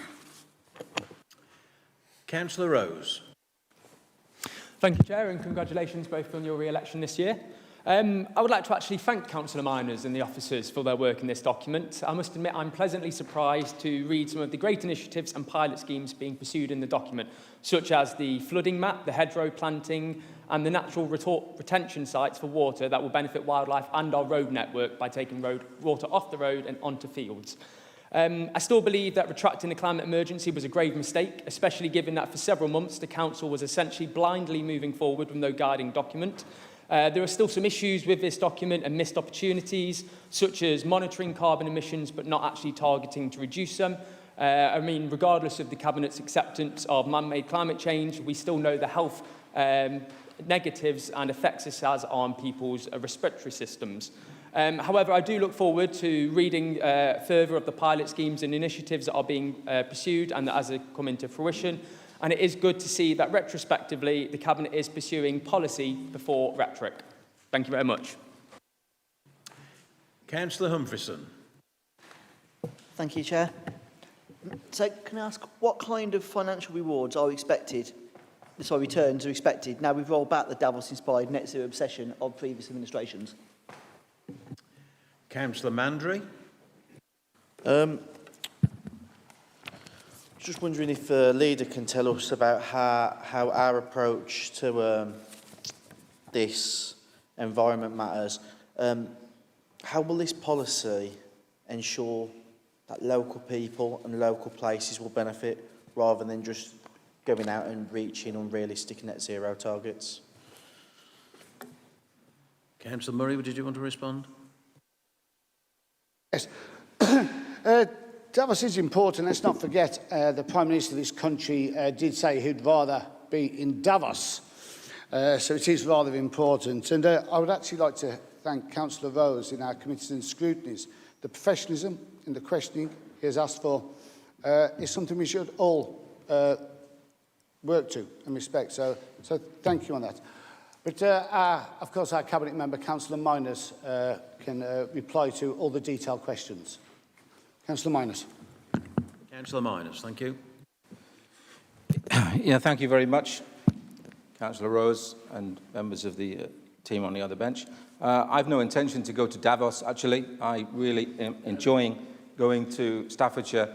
And part of the environment, I think it's very important we get out there and meet people. It's been a pleasure to go to the Lichfield flood team and talk about the flooding and challenges that you have down there. There's at least 8 or more flood remediation schemes that Staffordshire County Council is working combined with the Environment Agency.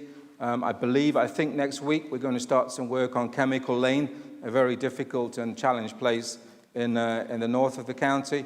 I was at a very interesting meeting with Thames Water and what we're going to do with challenges in flooding in schools in the area. So again, this side of the House does want to look after the environment, and we have said that we will just not focus on perhaps things net zero. I think China is still a major contributor to the planet of burning coal, if you're looking at CO2 emissions.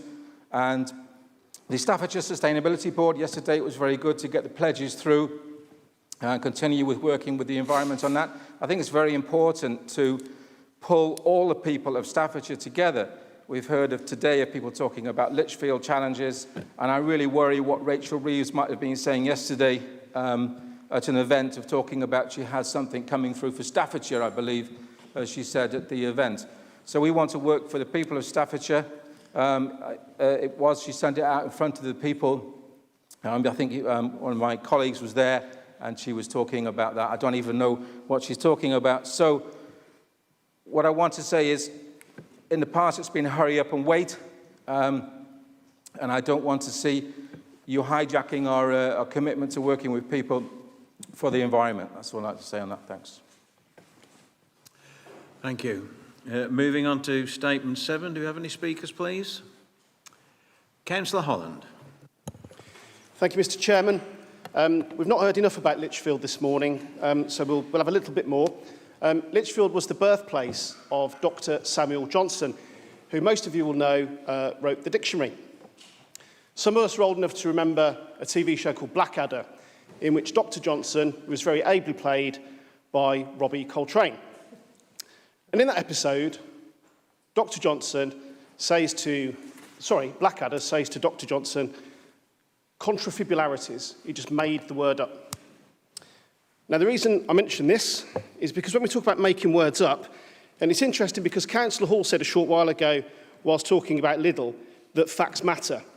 In this very chamber, on the 12th of February, and it's minuted, I submitted a question to the leader and asked how many county farms were for sale when Reform took over this council in May of last year. And the answer was 0. Zilch, 0, nada, nothing.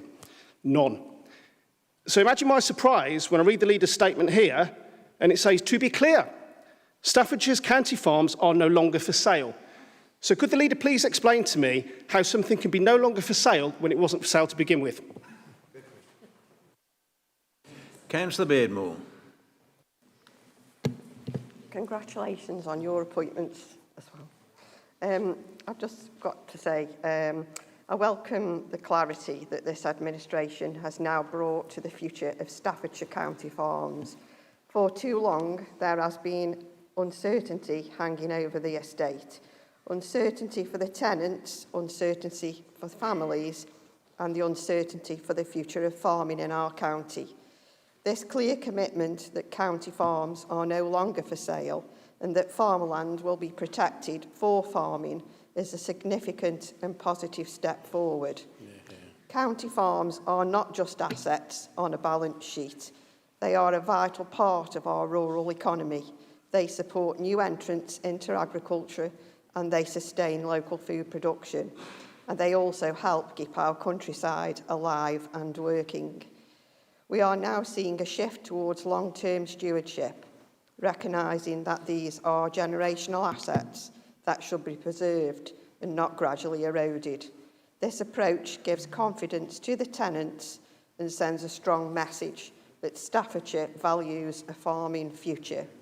It stands clear in contrast to the uncertainty of previous years, and I believe it is the right direction for our county. Thank you. Councillor White. Thank you very much, Chair. Great to see this here. It's one of the small number of genuinely new bits of policy that we've had from the administration over the last 12 months. We're all big supporters of our county farms. When we handed over to you, we handed over one of the largest county farm estates in the country. So it's great to see that you're taking strong interest in it. The thing that is concerning to me, and I think would probably be concerning to tenants on our county farms, is the exception that you've given yourselves in this policy. So no county farms are for sale unless they're identified as being incidental and surplus on a case-by-case basis. which sounds to me like a get-out-of-jail-free card to sell any county farm at any time if you decide that it's incidental or surplus. So let's try and pin that down. Could you provide a definition as to what would be incidental or surplus? And could you also let the council know what the process will be for determining that in public? And it looks like you've just had a note from your political advisor to tell you what the answer is, so I'll look forward to hearing it. Councillor Murray. Yeah, thank you. What is a sale? What is a loss? Well, when, and it was in their MTFS, you put a farm up for 25-plus year lease, it is sold, it is gone, it is no more. And you had several of those in your MTFS. As was shown, and we had to show that reduction in the increase in rent. They were selling our farms after increased rent 3 to 5 timefold, and that would have gone to solar and battery farming. Yeah, that's a sale, because that land would never have come back for farms. Over the last 16, 17 years, our county farm stock has halved, of which 14 years that was the Conservative administration, which the majority of those farms were sold under. So yes, you have sold off our farming stock, our county farming stock, and it does hold such great importance. And then we have the future housing plan. This has been going on for the last 6 years. Let's just do the last administration and up till us now, so the last 5.5 years. South Staffordshire's housing plan had huge sections. In fact, it would have impacted 5 county farms in South Staffordshire up in their housing plan. No objection. Newcastle had several areas, of which again would have removed county farms in their housing plan. No objection. No firm stance. In fact, a letter had to be sent out to every single leader, including those that did not even have county farms in there, just so everybody understood clearly. Our county farms are not for sale under any circumstance. Incidental land, well, these are these little tiny shadow parcels of land that they sold off the county farm. They forgot about the little bits attached, and we've got these little parcels attached, left, shadows hung over.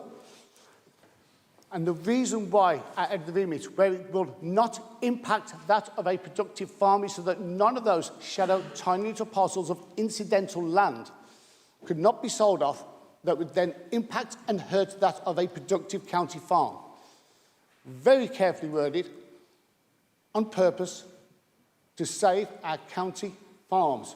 The importance of those can never, ever be underestimated. These are the nursery grounds for the future of farming. No farmers, no food. We do not need a stupid net stupid zero climate emergency to protect our environment. We need to stop bringing strawberries from North Africa when we have our own strawberries in Staffordshire. We need to protect our milk, our cheese that is near enough vanished, once famous for in Staffordshire. And where do the future farmers come from? Out of our county farms. This is the breeding ground for future farms. That is the importance. It brings food to fork. Originally, farm to fork, ground to fork. It is so important. We've heard even supermarkets buy direct and pay on time because our farming is that important. Now, the incidental land, read the extra line to it, where it does not impact that of a productive farm. It is so important that that land is protected. And there are tiny shadows, half an acre here, maybe an acre there. That's incidental land. That land where productively does not impact any productive farm can be sold. If it does, it will not be. Quite simple. Thank you. Thank you. We've had the final response, so we're moving on to Statement 8. Do I have any speakers, please? Councillor Clissett. Thank you, Chair, and congratulations to yourself and the Vice Chair and Councillor Hall for their appointments. In terms of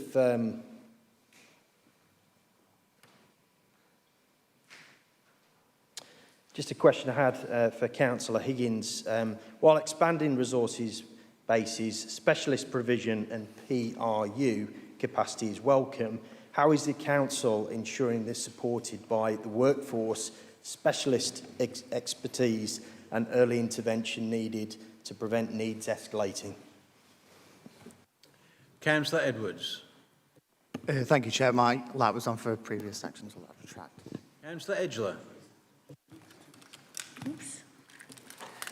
Thank you very much, Chairman. Yes, and as I say, congratulations to you all, to your appointments.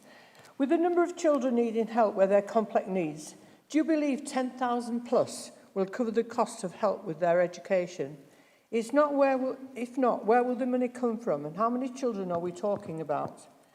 This is not just about money, it's also where will we find the people with the skills to fulfil these roles in schools? Let's take this one step further. Looking at the rising number of young people leaving education, having no jobs to go to, how is this council going to help these young people find a job, especially the ones with learning disabilities? Thank you, Chairman. Councillor Murray. Thank you. I mean, it's such a valued and important topic that I'll pass straight over to Councillor Higgins for a response. Councillor Higgins. Thank you, Chair. Thank you for your questions. The high needs funding is a really important part of how we can move forward with education and SEND delivery in Staffordshire to ensure that we deliver the best we can for the young people of Staffordshire. I'll just pick out a few points that Councillor Clissett asked about. This funding will be used to increase local SEND capacity for local provision rather than going out of county to high costs in transport and that sort of thing. So that will help reduce the costs here in Staffordshire. The workforce, we are looking at bringing in specialist training to align with the new specialist provision that we need to deliver in our mainstream schools. We want to make them more inclusive so that we can help young people to achieve their dreams, ambitions locally rather than going out again to independent specialist providers. I do think this money is quite a big amount of money, large amount of money, and I do think it will help, but it's not enough, definitely not enough. And that is where we need to lobby government and get government, yes, they've given us this money and they're looking at the white paper and they're looking at changes, but they're not really offering much about extra funding, and that's where we, at our job at Staffordshire County Council, we still need to lobby government and get them to say, yes, they're doing these changes, they're giving us money, but no way is it enough, because we all know that Staffordshire is funded lower than most other councils, so we still have that fight to continue. But this is a start, and it'll help to reduce the pressure we're under at the moment, and we'll focus on inclusive practices, which is what I believe in. We'll provide the training for the workforce so they can deliver that, and these changes will hopefully make it better for the young people we send and extra needs in Staffordshire. Okay. Thank you. I'll just make a note, Councillor Broome and Councillor Luca, you need to press your buttons a bit earlier. We've had the final response, so I can't take your questions. Okay, thank you. Moving on to statement 9. Do I have any speakers, please? No, thank you. Moving on to statement, Councillor Wilson. Thank you, Chairman. Good morning, everybody, and congratulations, both of you, on your appointment for the next year. Let's hope that the future meetings in the next 12 months are conducted as seamlessly as this one has been. I just wanted to make a comment regarding the recognition for the adult social workers and say how proud I am of those people for doing the job that they do in extremely difficult circumstances. I have nothing but praise for all of the teams within the adult social care section of this council, in spite of the excruciating low morale that's been experienced by staff over the last 12 months at this county council. So I just wanted to give my thanks this morning to those people, and congratulations. Thank you. Thank you. Councillor Murray. Thank you.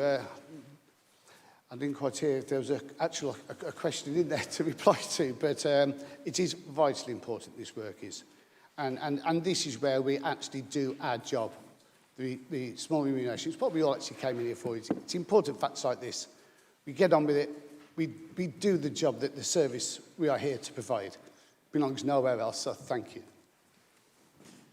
Moving on to statement 10. Do we have any speakers, please? Councillor Farrell. Thank you, Mr. Chairman. Good news. I'd just like to put on record, I think it's really important that as the County Council enters its twilight years, very soon county councils and district and borough councils will merge or be eviscerated, however you want to look at it, to form unitary councils. And as that process takes place, Mr. Chairman, there will be a lot of unnecessary upheaval, and the people we probably will end up forgetting are the most important people, those people we look after in care, and of course our children who go to our schools.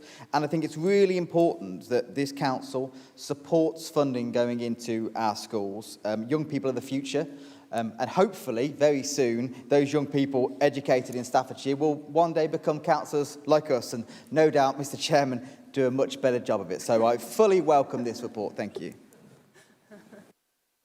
Councillor Murray. Thank you. It is so important, and obviously it does fit across everything that we do now today, and in these important structures of care, of service that we must provide, the devolution that may bestow upon us.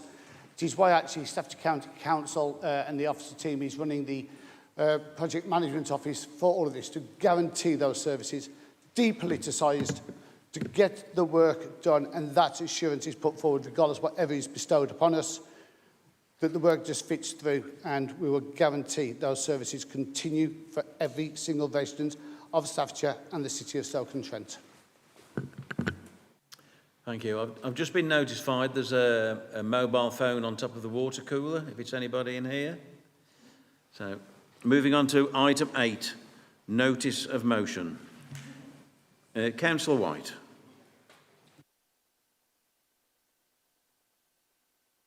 Right. Thank you very much, Chair. Sorry, Councillor. Oh, yes.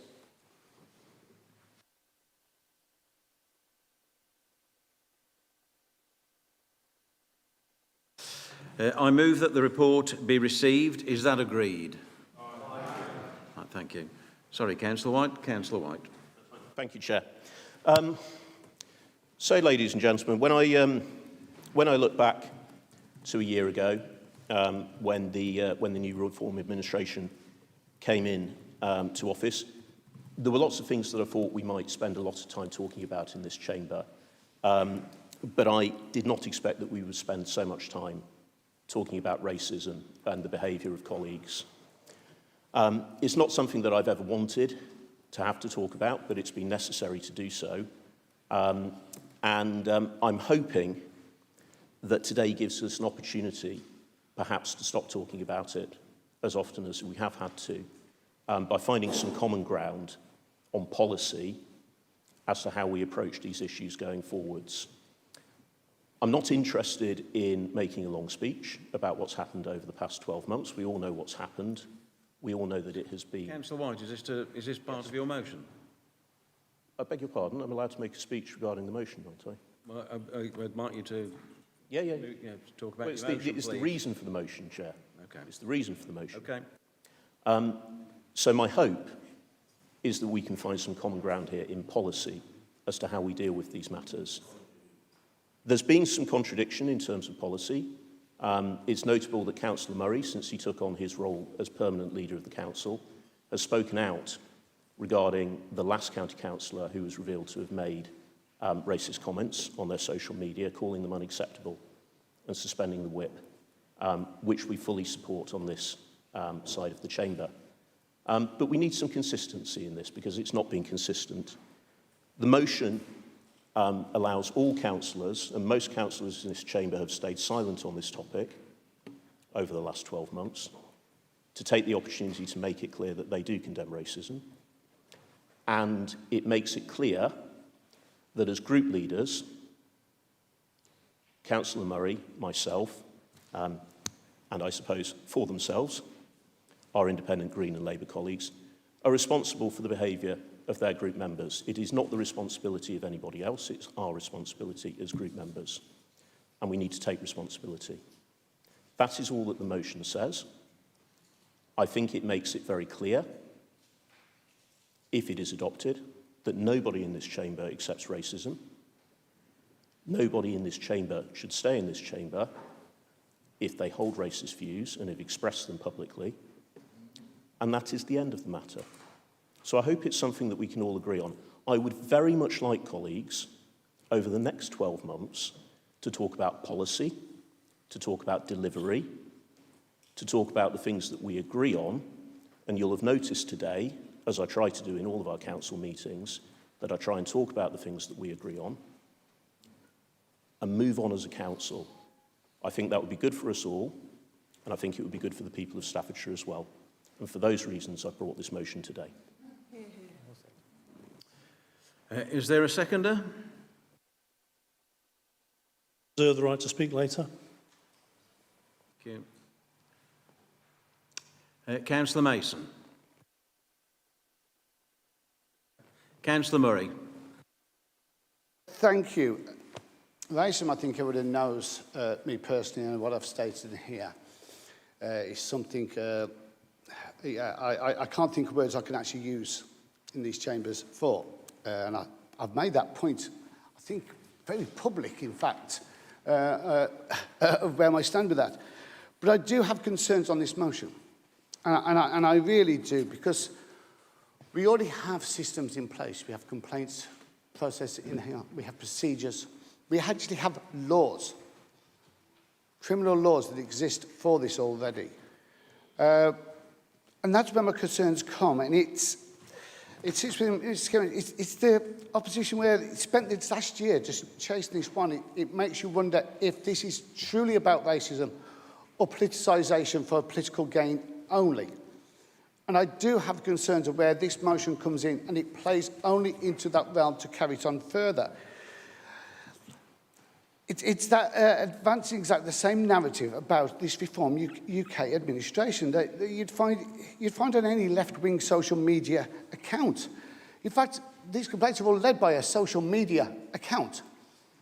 Not from direct evidence, social media. All built off social media. The same institutions are the framing that seem any disregard for truth favour weaponising identity politics just to score these political points in a functional, political, cultural, true conservative. I mean, they would have shuddered at this behaviour of the past. Instead of using that due process that exists, the laws that already exist, and very, very strong laws that I absolutely adhere to, we get a motion instead, a motion that cannot find purchase through proper argument or debate. It seeks to create a new, wholly undemocratic mechanism, one where a group leader's belief substitutes that of evidence, where the word proven sits alongside beliefs in the same sentence, doing nothing to expect to provide political cover for exactly the kind of subjective removal that a great British tradition of proper due process came about to prevent. And this is what concerns me of that. In this motion, it says that the leader would become judge, jury, and basically executioner without any other due process. And that is concerning. We have laws. We have policies within this constitution, within this institution, and across our land that abides by that. And I think recent actions within our group have proven how quick, how fast, how decisive those actions and those procedures that already exist continue to be upheld. But it's a deeper point. The Conservative Party, it did used to be a part of resistance, this weaponising of identity.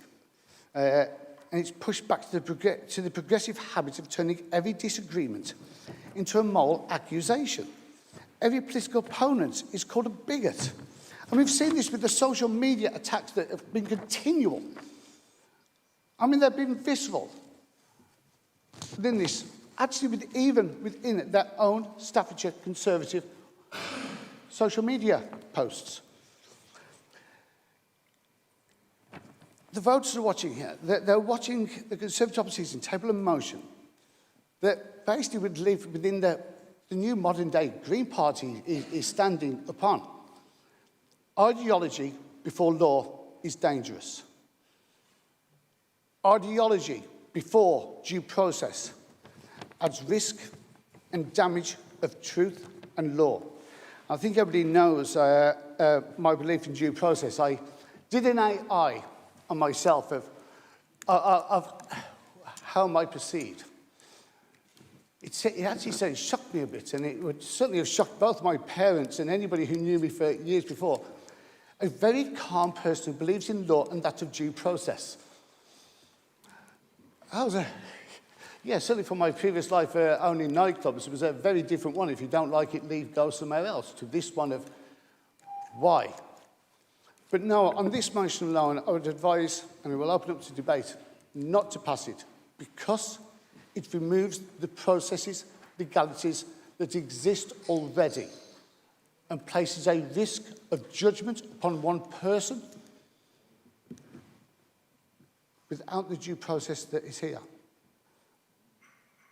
I despise racism of any type, inequality of any type. I have done so since my earliest of days. And you point at people that way and you wonder why I want to object. I'm sorry. Process, law before ideology, and one person's belief should always be upheld. And this motion adds risk to that of law and justice that this country stands on. I believe in Lady Justice. She's blind to not be influenced. She holds a sword to pass swift justice.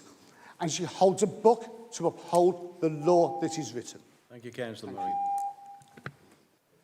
Councillor Hall. Yeah, can I? I'll retract, please. Thank you. Councillor Greatrix. Councillor Mason, please.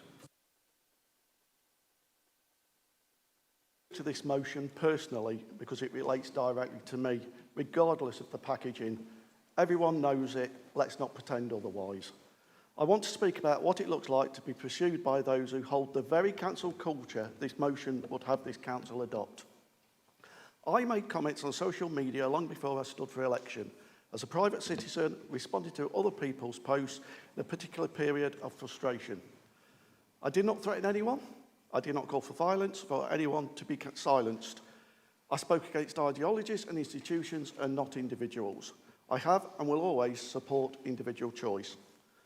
My words were those of a working man from a council estate, a man who's watched his country change beyond recognition, just like millions of other ordinary Brits. My words subsequently mischaracterised and weaponised for political gain. Are they words I would choose to use today in this chamber? No, and I've already said that. But I will now use words and I will stand by them. I cannot and will not apologise for the beliefs I was trying to express. Beliefs that are not racist or hateful. They are the beliefs of normal people countrywide, and until recently were not considered anything but mainstream. What are they? I believe in meritocracy and that promoting one group over another while dressing up as equality is still discrimination. I believe biology is real, and the Supreme Court agrees with me. I believe that immigration must be managed in the interest of the British people. I believe we must protect our children from an anything-goes society that exposes them to totally unsuitable content in the name of liberalism. These beliefs are traditional, they are conservative, and they are British. They are not extreme, racist, bigoted, or any of the other idle insults our out-of-touch political class like to throw at people to keep us in line. They used to be Conservative Party policy, but like they have abandoned their voters, they have abandoned their beliefs. The beliefs of Churchill, Thatcher, Tebbit, Cash, and their party's few remaining true Conservatives, like Shadow Justice Secretary Nick Timothy, who said Islamic prayers in central London were an act of dominance. The members opposite might like to sit with that for a moment. When I was accused of racism, the standards process investigated and found no standards breach to upheld, no action to take. In a fair and functioning society, that is the end of the matter. The process exists precisely so that political pressure cannot substitute for evidence. This motion attempts to usurp that process. Read it carefully. It calls for the removal of any member proven to be behaved in a manner the group leader believes to be racist. Proven means only to the standard of a pure assertion and opinion. It smuggles an ideological judgment inside the word proven and hopes nobody notices. Well, I notice, this chamber notices, the public notice. That's why they're turning to reform. Once you establish that an opinion is sufficient grounds for removal, you have handed every administration a weapon with no safety catch. That should concern everyone. It certainly concerns people like me, hard-working people that graft, make good, and who are patriotic without embarrassment. People who know right from wrong without needing a focus group to tell them the difference or what they are allowed to think. My values are the values of ordinary British men and women that the political class have abandoned and now seek to smear and label to silence them. Well, I have a message: we won't be silenced. They were the values of the Conservative Party that stood against the weaponisation of identity politics, but alas, no more. Evidenced by this motion adopting the playbook of today's political class that says, signal your virtue as loudly as possible and remove those considered unworthy or unwilling to comply. The people I grew up with are becoming increasingly aware of this playbook. They've had it used against them, first by the left, and now apparently by the Staffordshire wing of the Conservative Party, and they say enough is enough. Like them, this Reform UK administration has been subjected to this playbook. Organised disruption, media circuses, political point scoring, and now this motion. All because the process didn't return the purging result that was desired. I will not let this culture of cancellation infect the bones of Staffordshire's governance, and I will not be bullied into abandoning my values. Freedom of speech and conscience is the bedrock of democracy. Not just comfortable speech, not just approved speech, but free speech. Any council that creates a mechanism to remove elected members based on political belief rather than proven wrongdoing acts like commissars, not councillors. On that, I urge members to vote against this motion. Okay. Councillor Greatrix. Mr. Chairman, nobody else has mentioned it, so I will. There was a protest for an hour outside. I've seen pictures, there's about 20 people protesting, and the protest is all about the racism that has affected us for over a year. So I'm going to mention that because there are people that are still conscious of this, but I recognise what Councillor White said, that we need to put an end to this. We need to have an ability to move on to other things, such as policy and how we run the council. However, there was another sentence that Councillor White said, which is that there's been member silence on this. And I know you didn't like it, but I spoke about this in December. And member silence is not acceptable. To help, Councillor Mason has referred to some other people he's quoted. I've got some quotes here as well. I've got 4 people I'm going to quote who might assist. First one, lukewarm acceptance is more bewildering than outright rejection. Let you think of that. Lukewarm acceptance is more bewildering than outright rejection. That's a quote from Martin Luther King. And it is to say that quiet acceptance should not be an option, which is what I said in December.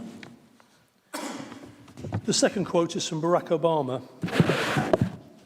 Change will not come if we wait for some other person or some other time.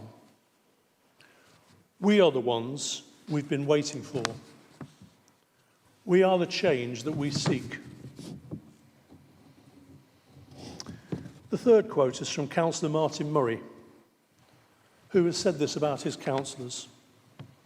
If anybody does anything untoward in a racist way, in a detrimental way, I will come down on them hard. I will act swiftly, correctly, and severely if anybody does. I'll let that gel for a minute. Previously, he's also said, in relation to another member, I cannot condemn what I do not know. So, to help him, the fourth person I'm going to quote is Councillor Peter Mason. Now, I've got to do this very carefully because I can't be too specific. But the comments that we're talking about is about black edited word junkies, and what a surprise, a statue of a fat edited word black woman. These comments were made by Councillor Mason in his 60s. He doesn't suddenly change his views because he's been handed political leadership. And although he's made out that he's got some values, they demonstrate to me the values that are not appropriate for Staffordshire County Council. This motion has been about racism, but we've seen through some of the social media other disgusting comments about the police, gays and trans people as well. So, Councillor Murray, this motion is directed to you. You can either have a lukewarm acceptance of these comments, to quote Martin Luther King, or, to quote Barack Obama, make the change that we seek. And Reform members can individually vote on the motion as their consciences allow them. Councillor Rose.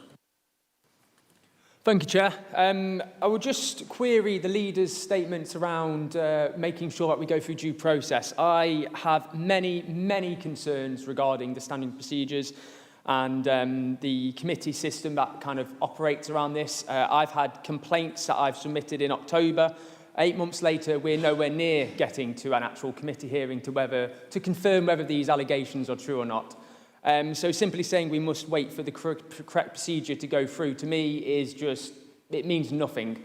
This statement is right here, right now. It can show that you are actually committed to, condemning racism. I mean, I would go further and also add other forms of misogyny and ableism and other things. But this is something that we can commit to today, rather than waiting several months for a committee meeting. Councillor Murray, is this a personal explanation? Yeah, okay, thank you. It is because I was mentioned directly by name. A couple of clarifications. I absolutely said that under my leadership, I will come down hard on anybody. But are we now to come down on people for the sins of their fathers? Are we now to come down onto people for things that may have happened from 10 years ago, from 20 years ago, from 50 years ago? When does it end? And this comes down to the point. Is, do Conservatives actually believe in the law that exists here today? That is UK British law. That's the standard complaint system that we have in this institution that runs throughout the whole country. This is written legislation. And it leads me to a great concern that, and it really is the deeper point to all of this, the Conservative Party that used to resist the weaponisation of identity politics. And it used to push back that progressive habit of turning to every disagreement into a moral accusation. And which every political opponent is so-called a bigot again. And that's exactly what they're doing here, right now. If you disagree with the law that exists, then say that you disagree with the law that exists, but not bring myself back into it and my beliefs. The core of who I've been since a very small child.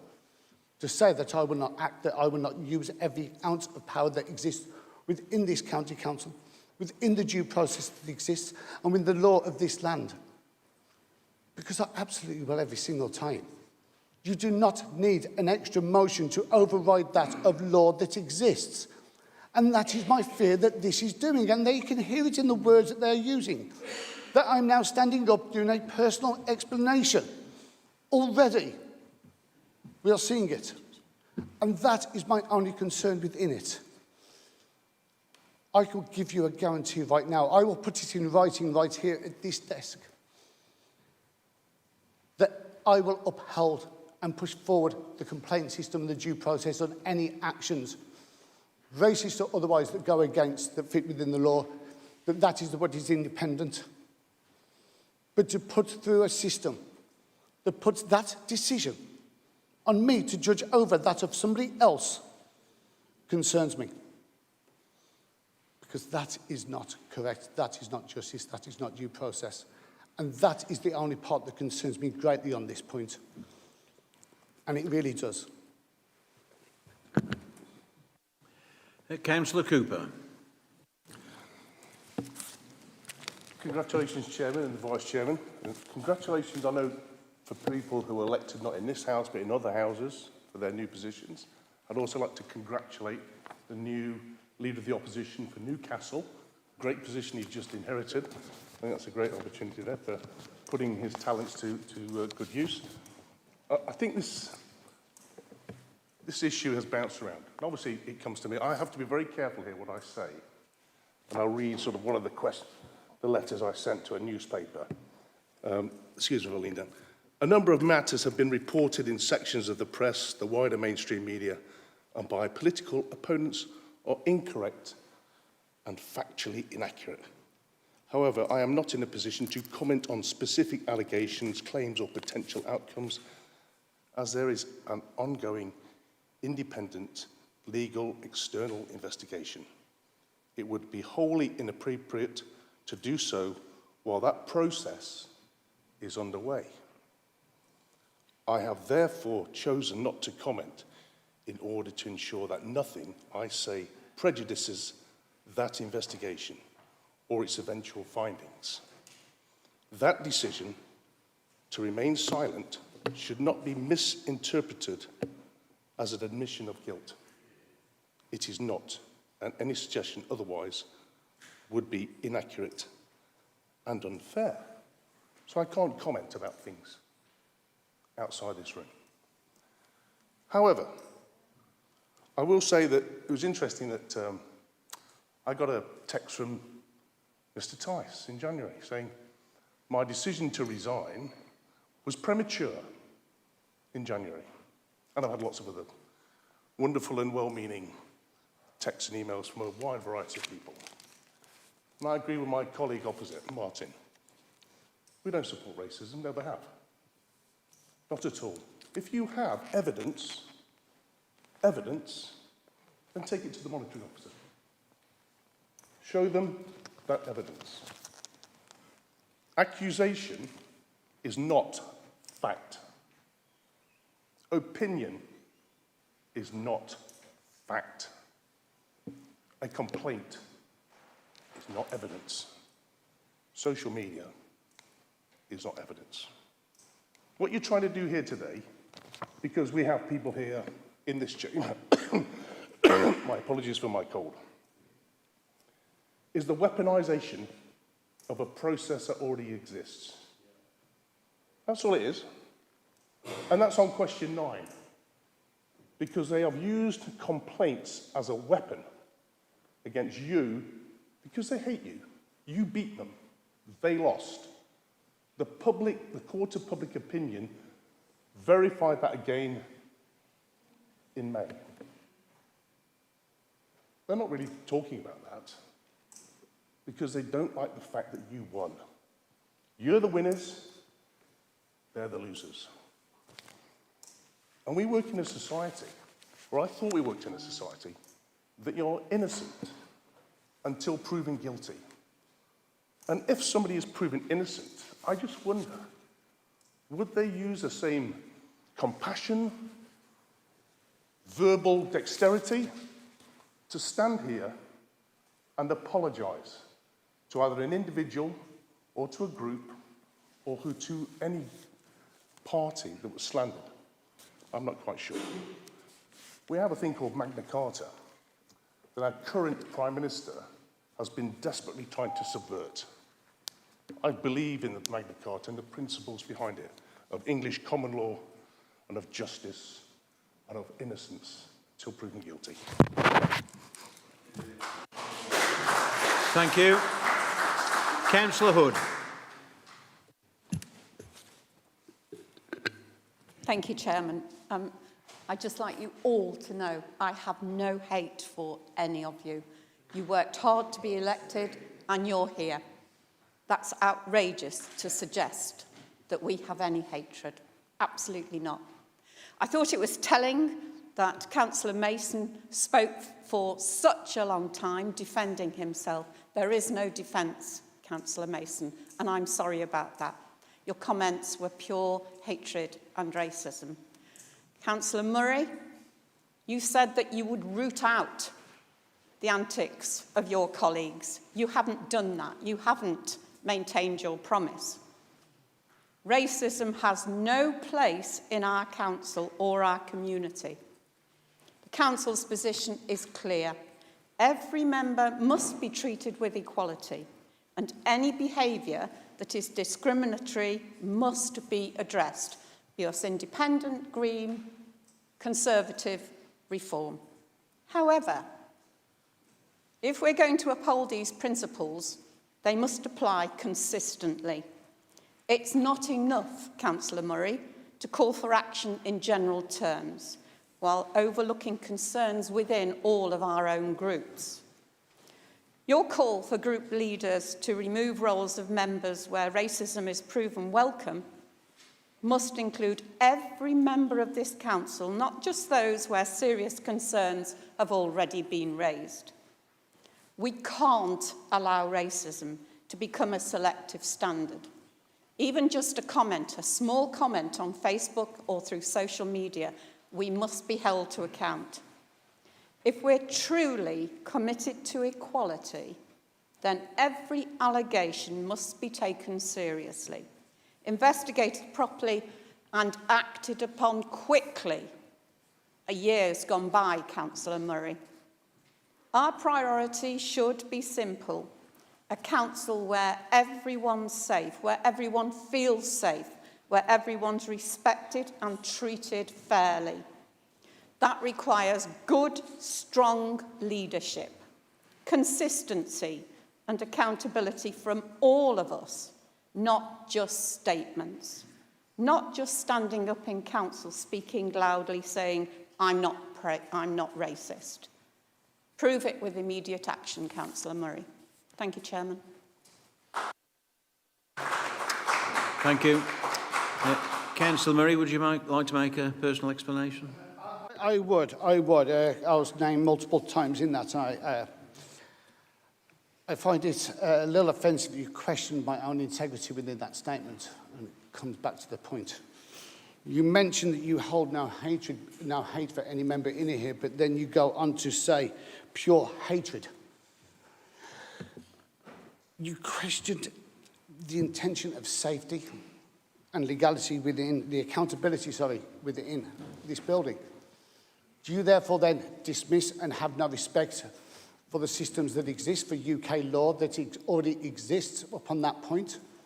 Because that I would like clarity on. Do you believe that the system of complaint system and review we have within this county council building and system that is independent, that is led by the monitoring officer, is not fit for purpose? Do you declare then that UK law upon racism is unfit and has no weight or bearing? Because those are where the law should be. It should not lay to that of an individual person to make judgment on something that should be independent, should be reviewed upon the evidence, upon the explanation, and then reviewed independently, judgment on, and then separately, if any conditions or punishments are required, are there passed down by an independent person. The leader of a group is not, by definition, an independent person. And yet, that is. So I'd like to push back a point of personal reference to yourself. Do you believe in UK law? Councillor Hunt. Thank you very much, Chair. I don't know what statement maybe Councillor Fantini may make, but my statement really is this on this matter. After today, in my opinion, this needs to really stop, and I beg for it to stop going forward. I can talk about true racism, and I've witnessed it, where my wife was not able to be given appropriate work for many years because of the colour of her skin. She was ostracised because of her skin. She was abused and almost assaulted because of her skin. I've seen true racism.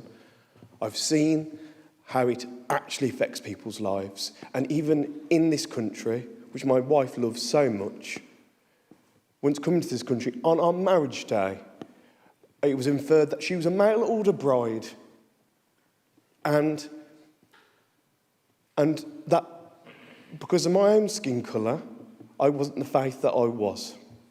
And all I'll say is this topic is very highly emotive for many of us who have children of mixed race, from different ethnicities and different religions, and it's one of these topics which is very hard for all of us.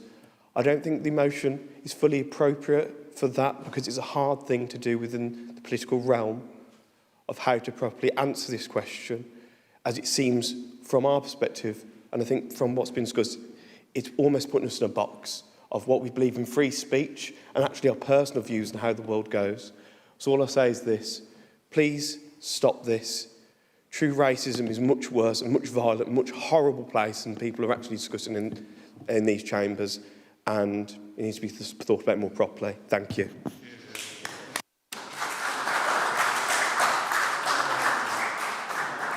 Thank you. Councillor Orlandi Fantini, please. You have the standing order provision. So I'll need your guidance on this. Is it proper for a council officer to be moving around the chamber, giving instructions to members of this council? Could I ask that that gentleman ceases doing that? Preferably he will leave the council chamber. That's not appropriate at all.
Yeah, it has been noted. I mean, it doesn't disrupting the meeting, so yeah. If you'd like to make a point of it later on, if you want to write to me, then please do. Okay, thank you.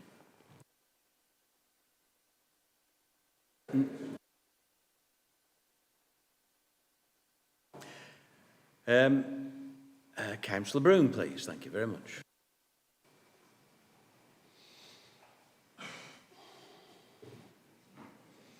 Thank you, Mr. Chairman, and congratulations on your appointment and to the appointment of all other colleagues.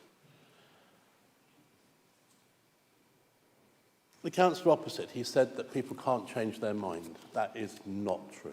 People do change their mind. He's offering his opinion as its fact. That is not. And I'd like to associate myself with Councillor Cooper's statement that evidence is evidence, but opinion is not.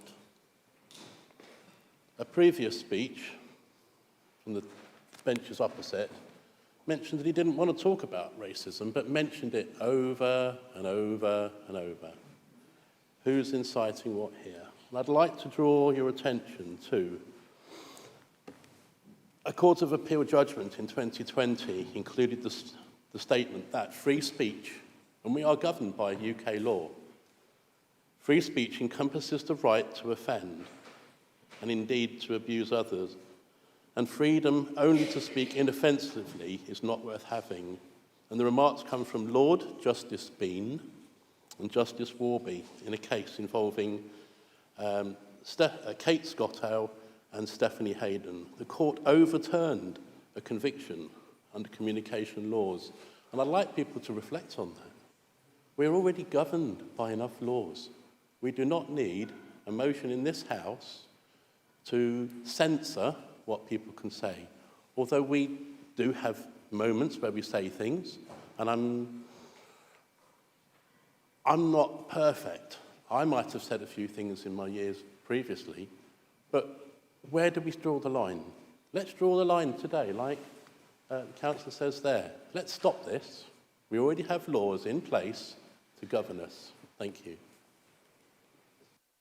Councillor Orlandi Fantini. Thank you, Chair. Well, many years ago, my grandfather and great-grandfather came to this country for a better place to live in our laws, to live amongst the British people, and I can only gladly thank my great-grandfather and my grandfather for doing so, because I wouldn't know these people that are sitting around me today if they hadn't. I wouldn't even be here today.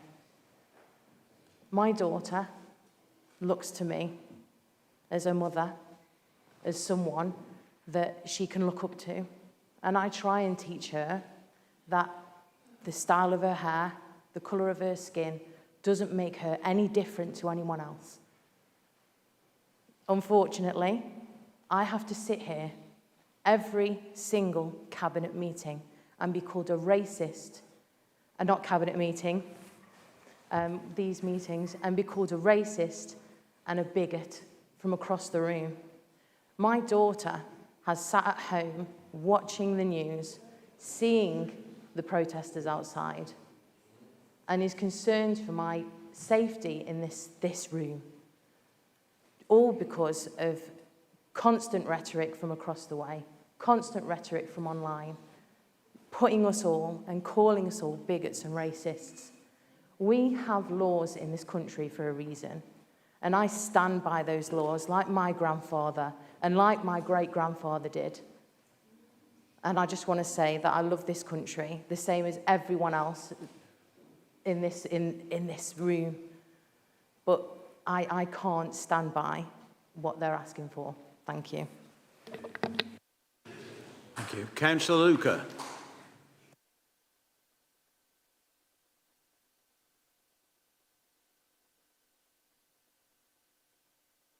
For the new councillors that have actually got the positions. Point of order. Councillor Farrell. Just a point of order. I believe Councillor Luca left the chamber during the beginning of this debate, and hearing what you said at the beginning, if you leave the chamber, you can't comment on the debate. Just wondered what's your ruling on that, please. Thank you. One moment.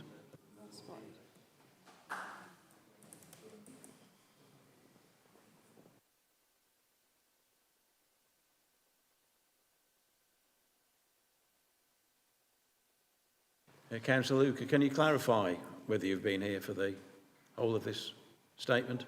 I did actually leave it for me. I did leave last night. Okay.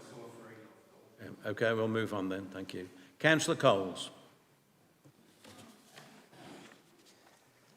So I wasn't going to speak today, but I think it is important, Chair. So congratulations on being re-elected. I have a simple question for leader of the Conservative group. What do you define as racism? I'm not asking to provoke, I'm asking because the entire motion rests on this word. It's the foundation of the argument being made. We certainly understand what genuine racism is, and we oppose it. But before this chamber votes for a mechanism to condemn and take action against elected members who have already apologised and they were not elected at a time, and it's gone through due process. We are entitled to a clear, consistent and working definition from those asking us to pass a motion that hinges on this. Because what I've seen in this word, racism, has been stretched, expanded. It no longer applies to genuine racial hatred, which we condemn, but increasingly to a wider range of opinions, political positions, and some things that people deem unacceptable. So the question is simple. What definition of racism are the opposition now using? And just as a point, importantly, why do they think the leader, his own beliefs, is a satisfactory replacement for the council's standards process? This matters if we are to restrict speech and judgment of elected members on the basis of this motion, then we at least deserve clarity, clear, specific, consistent clarity, because I don't think this motion would ensure all members are judged fairly, equally, and with proper understanding of the standard expected of them. Why am I being so pedantic? Because the Conservative Party way of thinking about things is quite concerning right now. Only recently in this chamber, a Conservative member used intersectional reasoning to label every Reform UK member here as racist, and in that maybe condemning their votes as the same. Intersectionality is an academic framework from American critical race theory. It divides people by identity, race, sex, sexuality, and places them in hierarchies of oppression. We don't accept this way for the world. And that's exactly why clarity matters. Because if we're moving from long-established standards process of this council that has been criticised by people sitting there, we need to ensure we don't move from fairness into subjective interpretation that would no doubt undermine confidence in this chamber. Across the country, the Tories are aligning with the left to block the party people voted for in their masses. At Tamworth Borough Council's first meeting of the new term, Conservatives aligned with Labour to keep the new Electoral Reform UK group at bay. At Worcester County Council, Conservatives aligned with the Green Party to block reform in a similar way.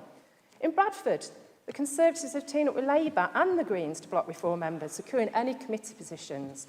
The party of Churchill stood shoulder to shoulder with the parties of Starmer and Polanski. We oppose the will of people, they are. These incidents were the Uni-Party in action, and now Staffordshire has this motion. A motion that is appearing to apply the same principles and same pattern. A motion that would align the council with the ideas and habits of the activist left. The council already has a standards process in place, and it is best placed to ensuring fairness, due process and consistency. It was set while you were in administration. This motion suggests the process is not sufficient and would instead move us towards allowing members to become judge and juror. It would not promote fairness, consistency and transparency. Standards must apply equally to every member. And with regards to the public conduct on social media that all of us have responsibility for, not to be applied specifically and selectively. We will not risk undermining both individual members and the public's trust in this chamber and the decisions it makes. For those reasons, I will be voting against. Thank you. Sorry, I haven't. Oh, point of order, sorry.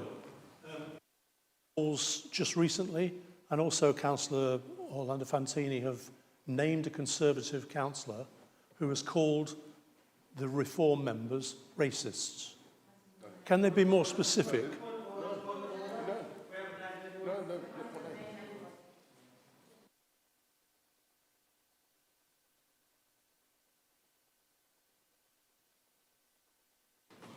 Councillor Farrell.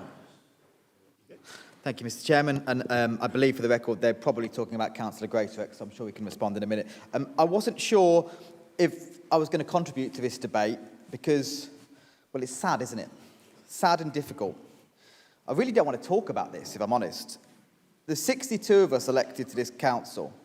Different backgrounds, looking around the room, different races, I presume different sexualities. We're all here, though, because we've stood for council, I believe, and I hope, to make Staffordshire and our area a better place to live. That's why I became a councillor, Mr. Chairman. Wasn't to stand up here and talk about racism. But what's it come to? We're discussing the motion that calls out racism, and surely the answer is just a quick yes. And apparently it isn't, so I'm going to talk a bit further, unfortunately. We've got nearly 1 million people in Staffordshire, lots of different races and backgrounds, and we're here not just to represent the people in our divisions, but the whole of Staffordshire, and I'd like to say, probably, the whole of the UK, because we are Staffordshire councillors, and we should be looked up to, and we should all be respected, and I think for most of us, that's probably the case.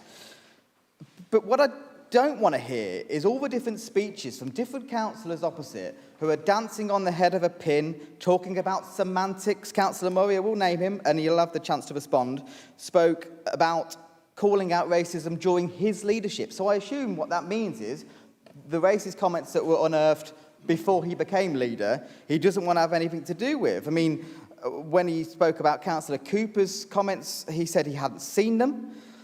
See no evil, hear no evil, speak no evil comes to mind. Councillor Murray says it's not up to him to judge. That could be the case. It could be for us as local councillors to judge ourselves by our own standards. But if it's not up to Councillor Murray to judge, why in the last couple of months did he call Councillor Dean's comments unacceptable? So he could judge Councillor Dean's comments, but not others. I'm a little bit confused on the semantics there. And we all know the difference in this room. We're all big people. We all have been to school. We've all had parents and grandparents and colleagues teach us right from wrong, I hope. So we know the difference between free speech, political commentary, and hate speech. We should understand where those lines are, and it's up to us as councillors to make those judgments. It's incumbent on us, and it's incumbent on our group leaders, who we look up to make those judgments. I heard a councillor earlier say that they're not perfect. Well, I'm not perfect. I don't think anyone in this room's perfect. But I've never put anything racist on social media because I'm not a racist.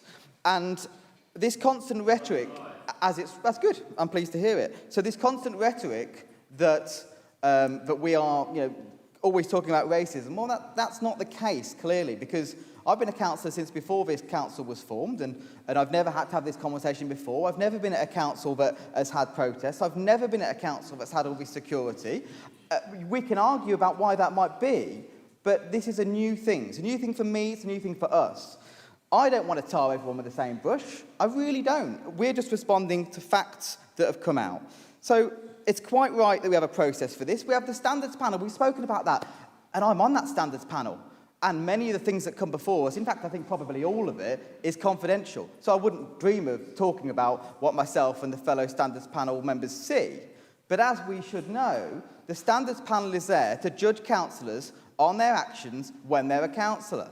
So it's not there to judge proclivities before they were elected.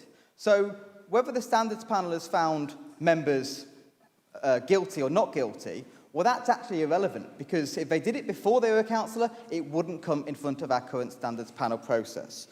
So, yes, we can go through the processes of standards, and we should do, but we should also set our own standards as human beings, and if you believe, in your heart of hearts, that racism should be called out, or, as we mentioned earlier, homophobia, misogyny, ableism should be called out, then good. Then you're a good councillor. If you don't believe those things should be called out, then I'm not sure this is the place for you. I imagine the controlling group will be voting against this, from what I've heard. And if you are in any doubt of which way to vote, I'm sure the paid political assistant will come and whisper in your ear and tell you. But please, vote with your heart. Thank you. Thank you. Everyone who's on my screen now has already spoken. You've already spoken. So I'm going to move to Councillor White. Sorry. One moment. One moment.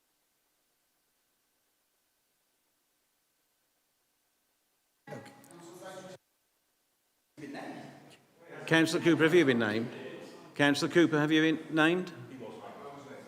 You were named. Would you like to respond to that then? Have you got the... Thank you, colleagues. It's interesting listening to this, the holier than thou, I'm fantastic, butter wouldn't melt in my mouth, this sort of religious feeling for all of this. He's never actually had to experience it from the other side, has he? Not at all. And it does have a profound impact on everybody. We all know what it is. And if you have evidence, not opinion, not a fact, not something you read, take it to the proper authorities. Get them to look at it. Put it through the standards board. You're on it, you tell me about it. Do the right way, do the right thing. But have this nebulous, well, I saw something, or he said something, or she said something, third party, second party, whatever. That's very nebulous. It's not precise.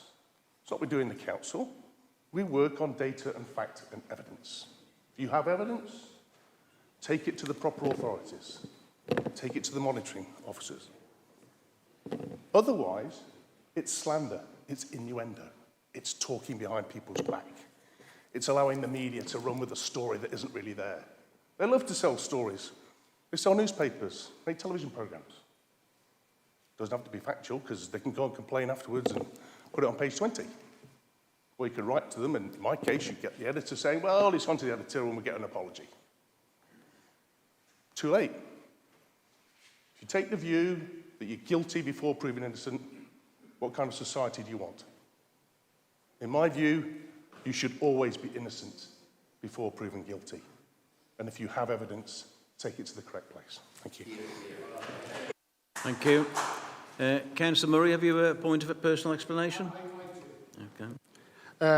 Again named quite a few times. And again it comes back to the point of that you actually stated that in the past and it could not come through, and what if you don't be able to, and are you judged during execution again, therefore? And I'm pretty sure that you would actually like to take that role. I would not. I have said many times in these chambers, in public, I've even said it on social media and in the press, I believe in due process. I will come down hard on anybody that brings up racism or attacks on anything unjust or untowards. I cannot come down hard on things I did not judge, that I was not there for. Do I go back 30 years? Do I go back to the early noughties? Do I go back to times when even your own members have had to go to training for comments made publicly? And that has happened in the history. We're not even bringing it up because it doesn't mention it. And it concerns me greatly. This conversation has done something that goes against everything within my moral fibre what I stand for. And those that know me will know I've said this many a time. You do not need to explain, you do not need to justify. Don't justify yourself. And anyone who knows me but know I've said that to them many times when they come to bring something to me. So you do not need to justify. We've just had a few members here today justify their own family life, their own religion, their own personal experiences. That, to me, stings. I'm sorry, that's as bad as any other. It's a different form of racism to make somebody explain their own personal lifestyles. That is an attack itself. So how do I judge you? Do I ask for that? You can't be judging people that way. It is wrong in every essence. Well, I'll put one more point to you. Is calling Muslim prayer in London an act of dominance and racism? Nick Timothy, MP, Conservative. Do you now judge him and have him kicked out as an MP? Do you ask for this to go through to the leader within Westminster? Because that statement alone would then be called up for that judgment to be made by the leader of the Conservative, which, to be fair, in recent years does flip-flop and change around a lot. No, you do not. And it should not. And I would like, if possible, I'll finish with one actually comment. And it was a film and a book I later read. I remember watching this as a child being enthralled. It was a BBC documentary called The Ascent of Man. Jacob Brunowski, and at the end of it, going through the ascent of man, the meaning of life basically, sits there at Auschwitz with his hands in the soil of the dust, and he goes, I know my family died here. I have had relics. I have seen the documentation. I even have personal items being brought back to me and found. As he holds the ashes, he says, "But what if we are wrong?" And that's how the show ends. And what if we are wrong? And that is the essence of one person making a judgment. What if you are wrong? For goodness sake, you can never, ever allow one person to make such a judgment on anything like that way. The impact is immense. And I'd hope actually to maybe close this, because is this a motion? Is this a pledge? Is this something we all just naturally believe? The first piece of this: the council condemns racism and affirms that all members are committed to treating all people equally, irrespective of their race and religion. And that first paragraph right here, right now, I will swear and stand by and sign the signature right here and now too. The second piece, for all reasons we have all stated here today, cannot be adhered to. We have due process, we have laws, for a very good reason, and that part cannot be put through. Councillor Greatrix, have you a personal explanation? Yes. I don't believe you've been named. I have been named by Councillor Farrell. I'm not going to spend too much... One minute. Yes, you can speak. Time. Okay.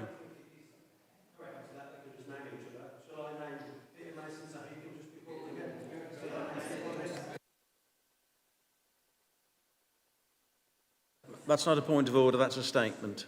Thank you. Councillor Greatrix. A deal of time on this. Councillor Coles and Councillor Orlando Fantini didn't specifically name me. However, question 2 later in the agenda does name me, and I should be speaking about the libellous comment at that point, so I won't waste any more time now. Thank you. Councillor White. Great. Thank you very much for that, Chair, and thank you everybody for what I think has been a good debate for us to have. I meant what I said when I introduced this motion, which is that I don't want us to spend the next year constantly talking about this topic. And today's been a good opportunity for us all to make our points very clearly about where we stand on it. I'll respond to just a couple of matters before we move to the vote. So the first is regarding how this issue came about. There was a comment made earlier that this has come up because we're bitter about the election result. We can talk about the election results another time, but it was 6 months after the elections that this issue came up. So this wasn't something that we looked to raise, it was something other people raised and we had to respond to. Regarding Councillor Cole's question about how do we define what in the motion is quite carefully described as proven racism, it's a fair question, Councillor Coles, and I'll just pause because I've not responded to you or asked you a question since your appointment as Deputy Leader. Congratulations on your appointment and good luck in the role. I think the point here is the point to the second part of the motion, which is it is about the leader's judgment. Group leader, myself, if it's one of my members, Councillor Murray, if it's one of the Reform members. It is about the group leader's judgment. We operate a strong leader model in this council, and appointments are a matter for the group leader. So that is not a legal process, that is a matter of the leader's judgment as to who in this council, out of the 62 of us, is the most appropriate person to take on any particular role. It is about that judgment, who is the most appropriate person.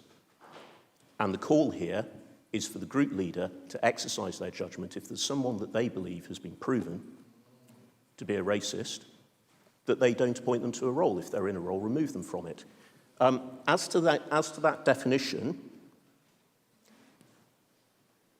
the point here is to adopt a common sense approach. We're not interested in stifling debate. There's been a lot of comment here today about political debate, and I would tend to agree with that. I think there are uncomfortable things that have been left unsaid in this country for too long. I'm a traditional conservative. So things like not being able to say what a woman is, for example, absolute nonsense. We should be able to do all of those sort of things. But as to a definition, on the 30th of January 2024, so 3 months and 2 days before we were all elected as county councillors, there was a social media post on X by Paul Golding, the leader of Britain First, which is an offshoot of the British National Party, commonly recognised as a fascist organisation, and I don't think there are many people who would accuse me of being woke for saying that. Sorry, but these treacherous NGO white women make me sick. They are facilitating their own displacement. Picture of a black man. Reply from Pete J.M., which I believe is Peter Mason's social media. I don't think he denies that. Black cock slapper junkies, that's all. So my common sense tells me that's casual racism. I don't think it's a political point. It's about saying that white women who work with asylum seekers want to have sex with black men.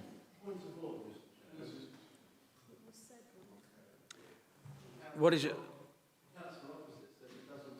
Labour on this point, so why is he doing this? If I'm allowed to Point of continue, order. It's not a point of order. Thank you. if I'm allowed to continue, Councillor Murray condemned the comments of Councillor Dean shortly after they were revealed. She had the whip suspended. I believe she then subsequently resigned from Reform. But Councillor Murray felt quite free to use his judgment and to exercise his authority as group leader to condemn those comments and to suspend the whip from one of his members. That has not been consistently applied. And the point of this motion is to say that these matters should be consistently applied. I have no desire to police people's social media. There is nothing that has come up relating to councillors here that I've gone and looked for. It's only ever come to me. All this motion seeks to do is to give clarity so that we have common ground, that we all condemn racism. I think anybody who is engaged in racism would do well to apologise for it, and then maybe we could move on with them as well. I appreciate that 3 months and 2 days before you're appointed a councillor isn't long for you to have changed your views, but here, there we go. But we need to be able to move on from this. This motion is a way of doing it. If you're going to vote against it, I'm going to be true to my word. We're not going to keep on bringing this up meeting after meeting. Your position will be clear on it, but it will be clear to everybody in Staffordshire, everybody in this country, what Reform at Staffordshire County Council's position on this matter is. I will leave it there. Colleagues, vote with your conscience. Thank you. Can I remind everyone, anybody who left the chamber during this debate cannot vote. So I'll now put the motion to the vote. Those in favour say aye.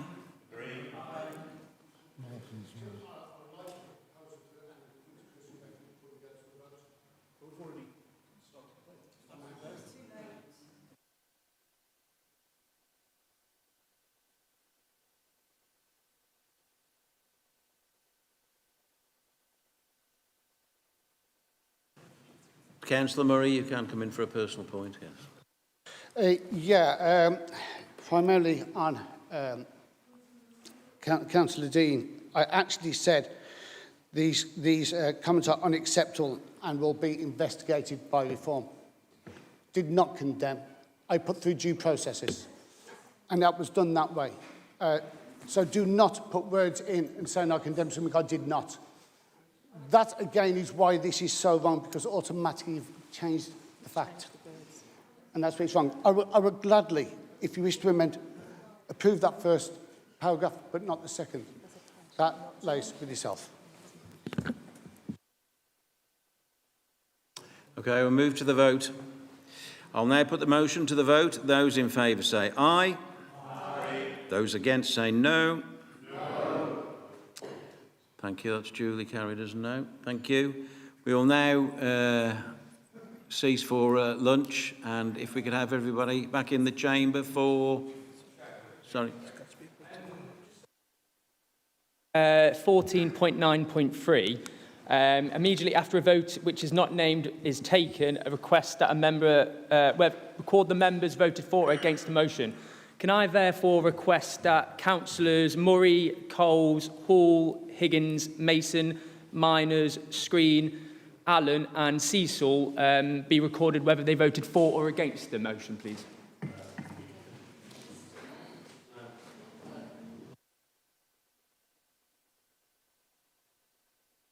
That's in accordance with the that's in accordance with the orders. You can say that. Yeah, you can say that. Yeah.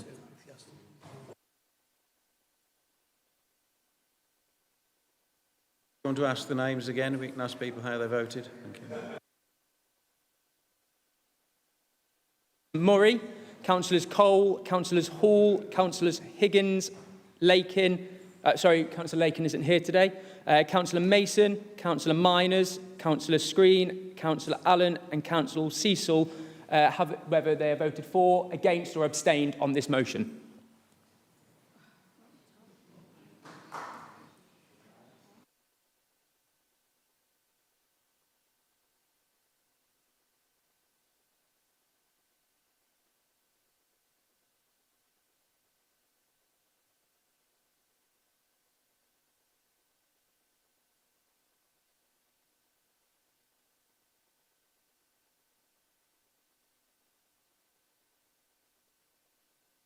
For those who voted in favour for the motion, please could you raise your hands?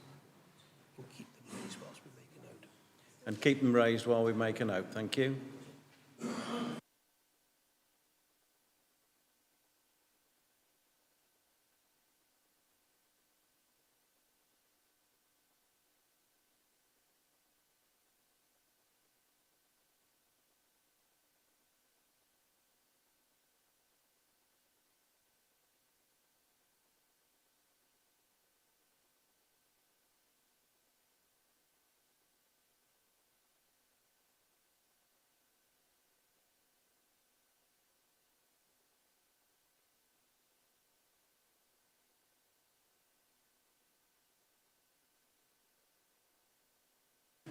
Sorry, could you raise your hands again? Thank you very much. Thank you.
Okay, you can put your hands down. There's a point of order, was that? Yes, please. Thank you, Chair. I'd just like to say I left the room to have some water, but I would have voted for the motion. Thank you.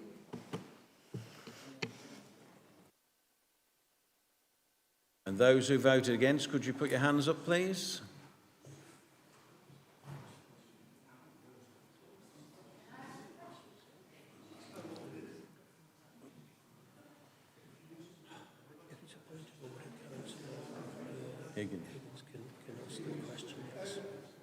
Is it a point? Oh. I'm having photographs of people's votes right now by members opposite. I find that distasteful. I find it bullying and harassment as was used previously at the last demonstration. I would like that evidence removed from that phone right now. It's a serious body board that was used in the demonstration last time. They started to film before the demonstration.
Councillor Higgins, you want to ask a question. Is it a point of order, and can you quote the standing order? Can you quote the standing order if you've got a point of order?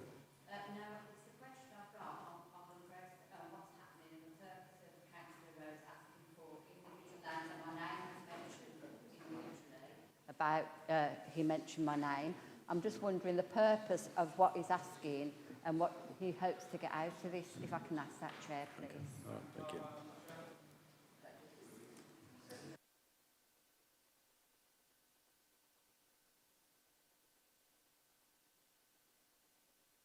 I'll bring the monitoring officer in for this, please. Point 26. A member may, immediately after a vote which is not a named vote is taken, request that a record of whether the member voted for or against the motion or abstained be made in the minutes of that meeting. The mechanism that we're using to make a note in the minutes is by asking you to raise your hands so a record can be made within the minutes. Thank you.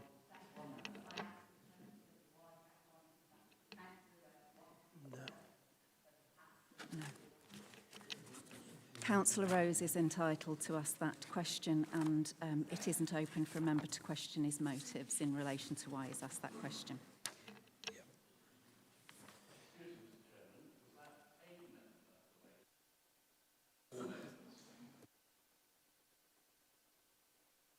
Point 26 of the standing orders say a member may, immediately after a vote which is not a named vote is taken, request that a record of whether the member voted for or against the motion or abstained be made in the minutes of that meeting.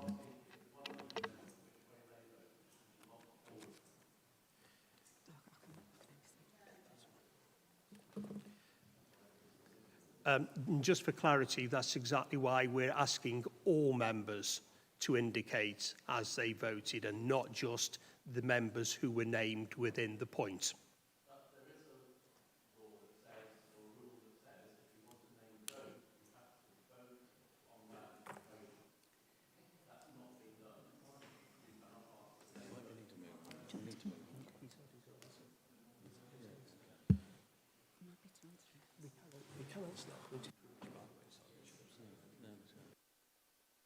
Yeah. Councillor Broome, you have had your answer. Councillor Wilson, did you still wish to make a point of order? No? Okay. Point of order, is it? Yes, please. Yeah. Point of order, Mr. Chairman. Councillor Farrell. This is painful that we have to go through this, but under 14.13, a point of order, just to clarify that it's clearly in our constitution that filming unphotographs can take place by any member of the public, and we are, of course, members of the public. We are citizens in this chamber. It is live streamed, so I'm not entirely sure what Councillor Murray is going on about. And also, I believe a point of personal clarification in 14.12, because there was an accusation that there was some kind of coup the last time because a couple of members this side had the audacity to film, which we're legally required to do, something that we've never seen happen in this chamber before. If you think even that I'm that organised, Councillor Murray, that I can press a button and start a coup, then my goodness, I wouldn't be a councillor, I'd be a chief exec.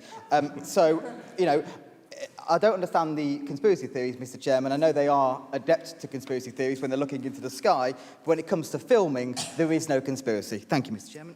Thank you. Point noted. Right, we'll move on. And going back to the motion and the vote, is there anybody who wishes to abstain?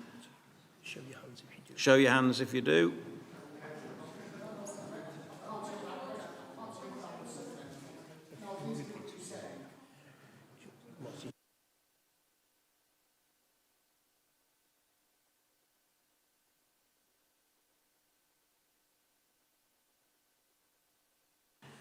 So if those who want to abstain and those who weren't in the room to vote, could you raise your hands, please? Keep them raised, thank you.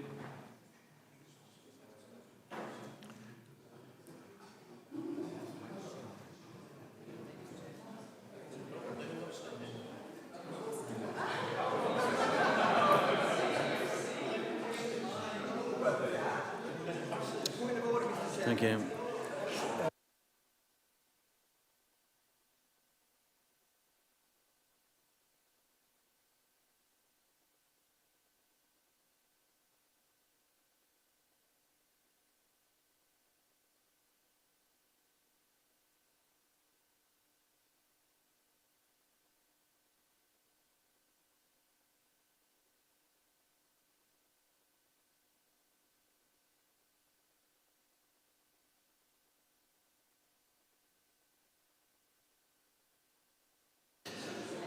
Okay,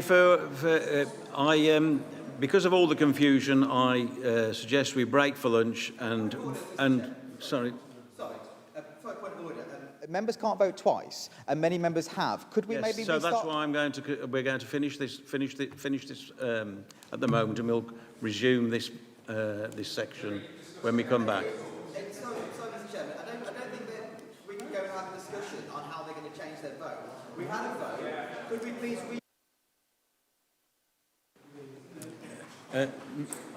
No, we're going to have our break now. Please reassemble in the chamber at 25 to 2, please. Thank you.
Okay, thank you very much. We can reconvene. Thank you.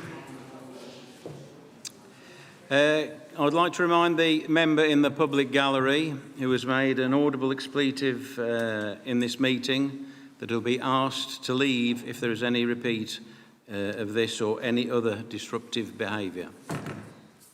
Thank you. I'd now like to pass on to the monitoring officer to clarify the vote on the last motion. Thank you. Thank you for the break and the opportunity that's been afforded to take advice in relation to this matter. The question arose in relation to 14.26, the standing order provision that states a member may immediately after a vote, which is not a named vote, is taken, request that a record of whether the member voted for or against the motion or abstained be made in the minutes of that meeting. I've taken advice over the break and considered and looked at how this standing order provision has been interpreted in the past. It has been confirmed for me that historically and consistently, paragraph 14.26 has been interpreted by this council to reflect that the member that has raised their hand and raised the question is asking for a record of whether or not their vote can be recorded in the minutes, rather than asking for a record in the minutes of the vote of all present. On that basis, Councillor Rose may ask for his vote to be named in the minutes, and any other councillor who wishes to ask for their vote to be named in the minutes can do so.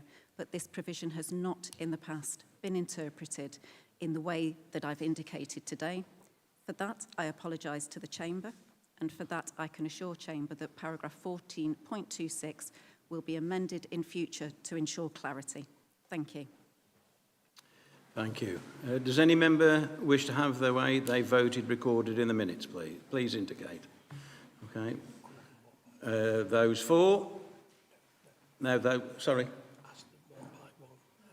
Oh, one by one. Okay. Thank you. Councillor White? Oh, you do. Forgive me, I was going to ask exactly what you just offered, so okay, I'd like to have our votes recorded. Yep. Thank you. I need to now to ask you how you voted, so, yep. Councillor White, you're obviously for, yep. Councillor Farrell? For. Wilson? For. Clegg? Greatrix? Wood? No. Sorry? For, yes.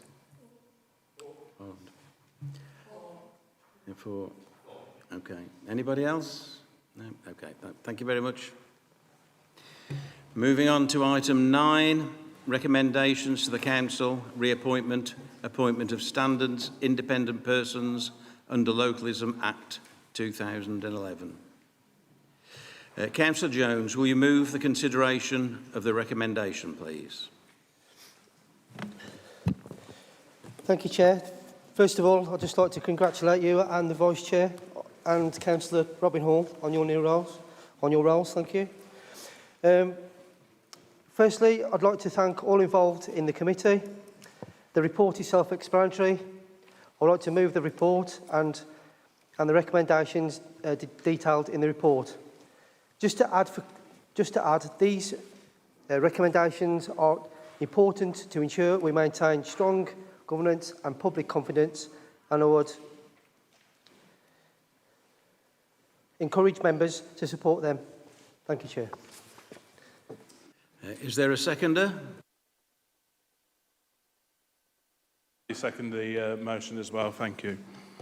Do you wish to reserve the right to speak? Yes, sir. Councillor White.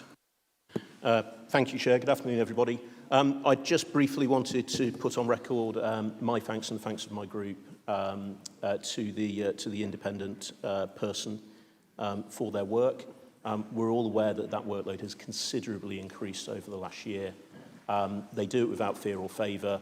It's not a job I'd want to do, and so in supporting this motion, I just wanted to put on record our thanks for that work. Councillor Wallins?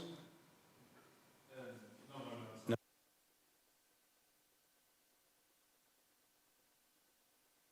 Councillor Jones, back to you. Do you wish to respond, or is that okay? Fine. Thank you, Chair. It has been moved and seconded that the recommendations contained in the report be approved. Is that agreed? Aye.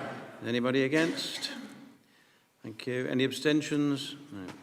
Item 10, changes to the Constitution. A, procedural standings. Councillor Murray, will you move the consideration of the recommendation, please? Yes, Chair. I move the consideration of these recommendations to be put forward. Is there a seconder? Councillor Cole, second that.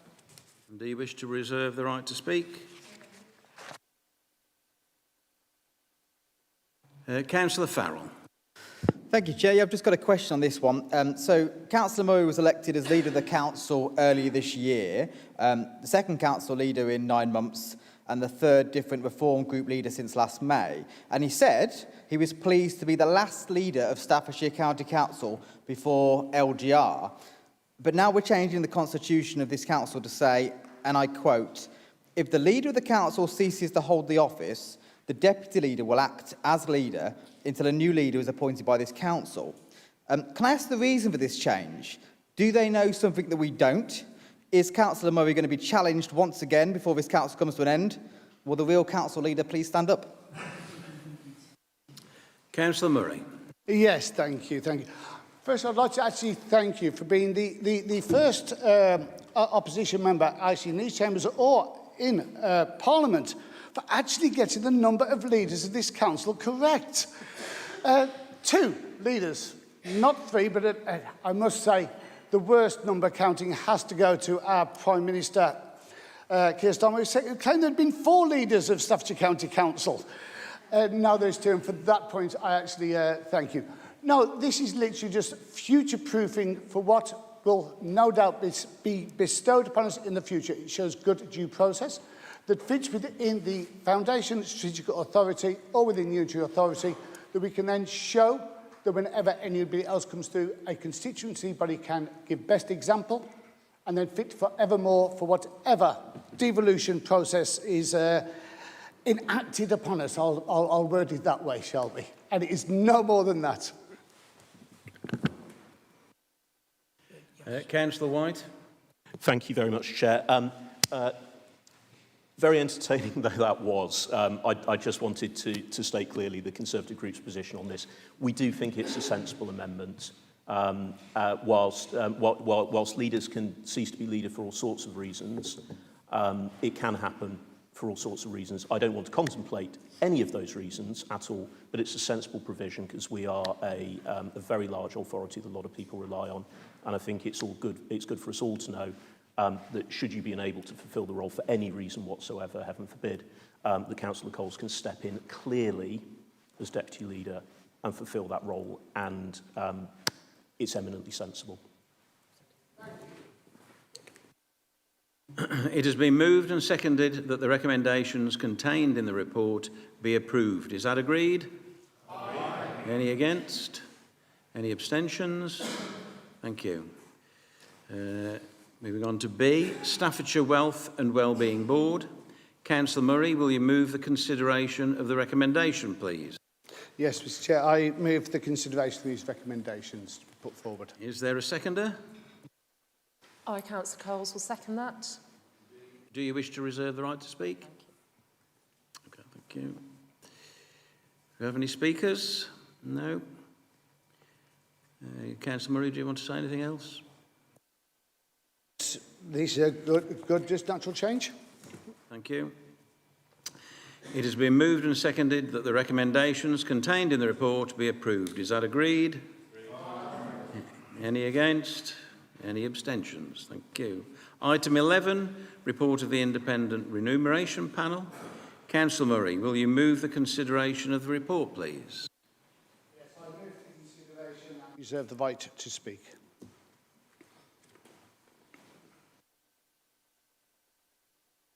Do we have any speakers? Councillor Hodges. Yeah, point of order. Thank you, Chair, and congratulations to your appointment. I would like to request that this is a named vote, please.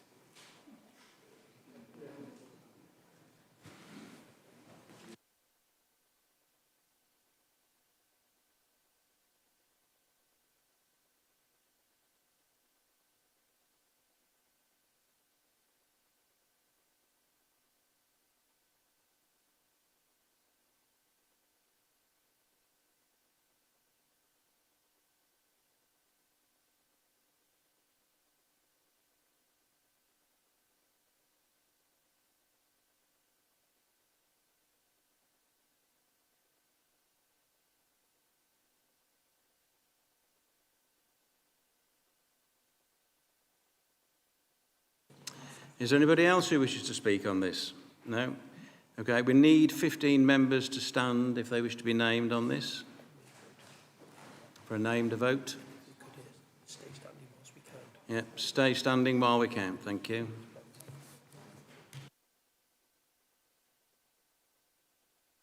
Carry on then. Thank you.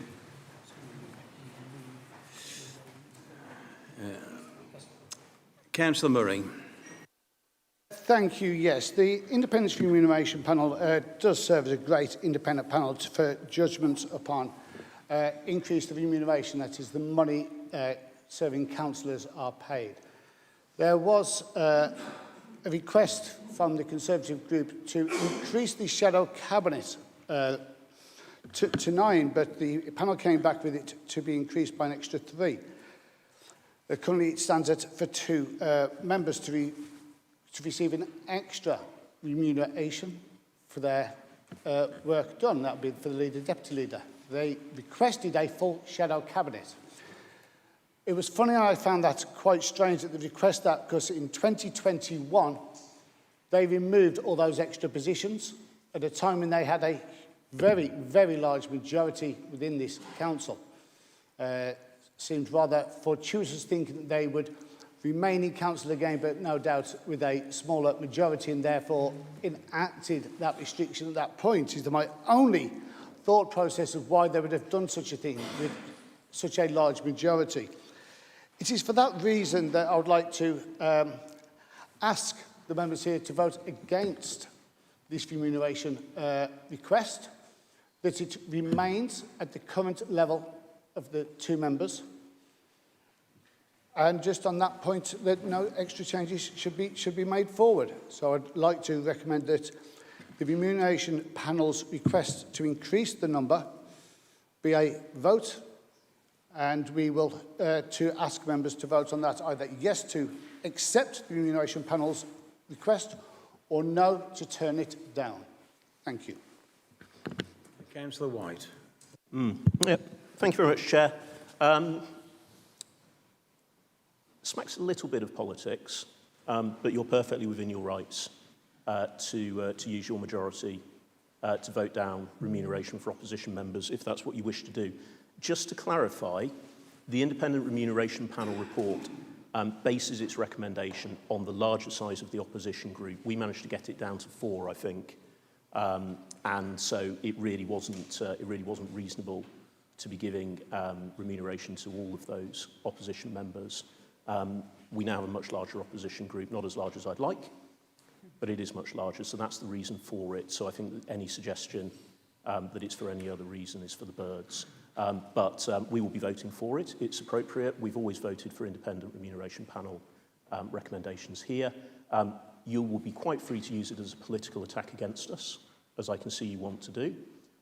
You go right ahead, and we will vote in favour. Just one more. Councillor Doherty. Thank you. Thank you, Chair. Congratulations to you and to my fellow colleagues on your appointments.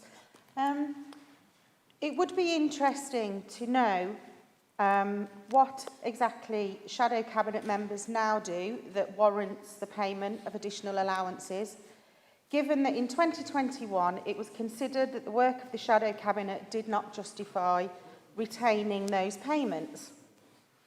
And can Leader of the Opposition explain what has materially changed in workload since then, particularly over the last 12 months? Shadow cabinet members appear to have been preoccupied with political point scoring rather than what this council can do for their constituents, who they are paid handsomely already to represent. Thank you. I'll take just 2 more. Please be quicker on the button. Councillor Farrell, please. Thank you, Chair. I would let shadow cabinet members speak for themselves. I know that they work incredibly hard in their roles, shadowing the various portfolios. But I would just, I would urge caution in the room. You have a big majority now. Many of you now also sit on other councils. Independent remuneration panels go round, as they should do, frequently. We hear it in a national way, MPs always getting pay rises, etc., but in local council terms, lots of councils don't increase the allowances to councillors regularly or in any kind of cyclical fashion. So when the remuneration panel comes around to various different councillors, if we are rejecting the independence of it now, if it comes round again and possibly recommends more money for the controlling group, I just think we should remember this day, because it's my view that council should always accept independent advice, whether it's for or against something that they wish for. So I just think we should urge caution when we're voting on this, that it's cyclical, and in 4 years' time, this might come round the other way. Thank you, Chair. Councillor White, is it a personal explanation? Well, as I was named.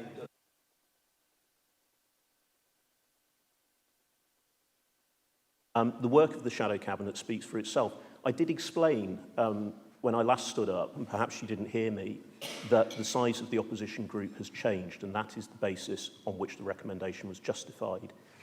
So that is the explanation. It's not a judgment on the quality of those opposition members. I would just emphasise Councillor Farrell's point about being cautious about setting a precedent on these matters. But what I will say to reassure those members who might be in the same unitary council as me in a few years' time, we will not follow any petty political approaches to member remuneration. We will be fair and equal to all. Councillor Brown. Thank you, Mr. Chairman. I had no idea what I was standing up to speak about, really. I'll try and not keep you very long. I was not expecting any money today, but actually it's for the work as a shadow, one of these really hard-working people. We've worked so hard. How many times have you heard my voice and heard me stand up? Because I am the shadow, believe it or not, for Communities and Rural Affairs. I just want to say, I'm on the Health and Care Overview Scrutiny. I'm on East Staffordshire Borough Council Health and Wellbeing. I'm working with Better Health Staffordshire. I'm looking into food, farming, education for Staffordshire, making links with education and farming organisations, and currently the Staffordshire ploughing matches, I'm linking with schools. I'm doing it for my Needwood Forest division, not one of my villages, as was mentioned earlier. I'm on 2 quarry groups. I'm also a trustee on another charitable trust. That's because I'm a county council. I have another job as well, and I'm still balancing it all, and the current money that we're getting is peanuts. I just want you to know, I didn't expect to get any money today, but that is some of the list as a shadow. Oh, by the way, I'll be standing up about the libraries and the communities, and I visited the libraries in Barton the other week for their 50th. Couldn't make the main day when everyone turned up, but I went the day before and took some cake. Just to say, we are working, we are challenging you, and I'm proud to be a Conservative currently and holding you to account. Well done. Thank you. Thank you. I will definitely take only 2 more, and then we'll get a response from Councillor Murray. Councillor Cooper. Thank you, Chairman. Interesting. I have no dog in this fight, which is great. Yeah, it seems slightly hypocritical, because when we wanted people to help this chamber and do good business, and we had a political assistant, then there was lots of cries and screams from this side of the chamber. Now the boot's on the other foot, and they suddenly want some remuneration, and I know some have lost their community fund to top up their businesses. There's an issue maybe on that one. So, you know, what goes around comes around, I suppose, is the reality of this. Councillor Wilson. Thank you, Chairman. I appreciate you allowing me to speak on this. What I wanted to say was that last year, the same vote came through to the County Council in July, and members voted for it. The only reason that we feel that this is the right way to go, and of course we do take advice from the independent person, and they are independent, so they have no dog in this fight, I think was the phrase that was coined. But as shadow cabinet members, not only do we have to look at the reports that the cabinet put together, we also have to hold the cabinet members to account. So we're not just looking at the report and saying, yes, I like that, or no, I don't. We also have to scrutinise the decisions of the cabinet as well. So for my part, I feel that, you know, we do the work, why not reflect that in the SRP, the one that you voted for yourselves last year? Thank you.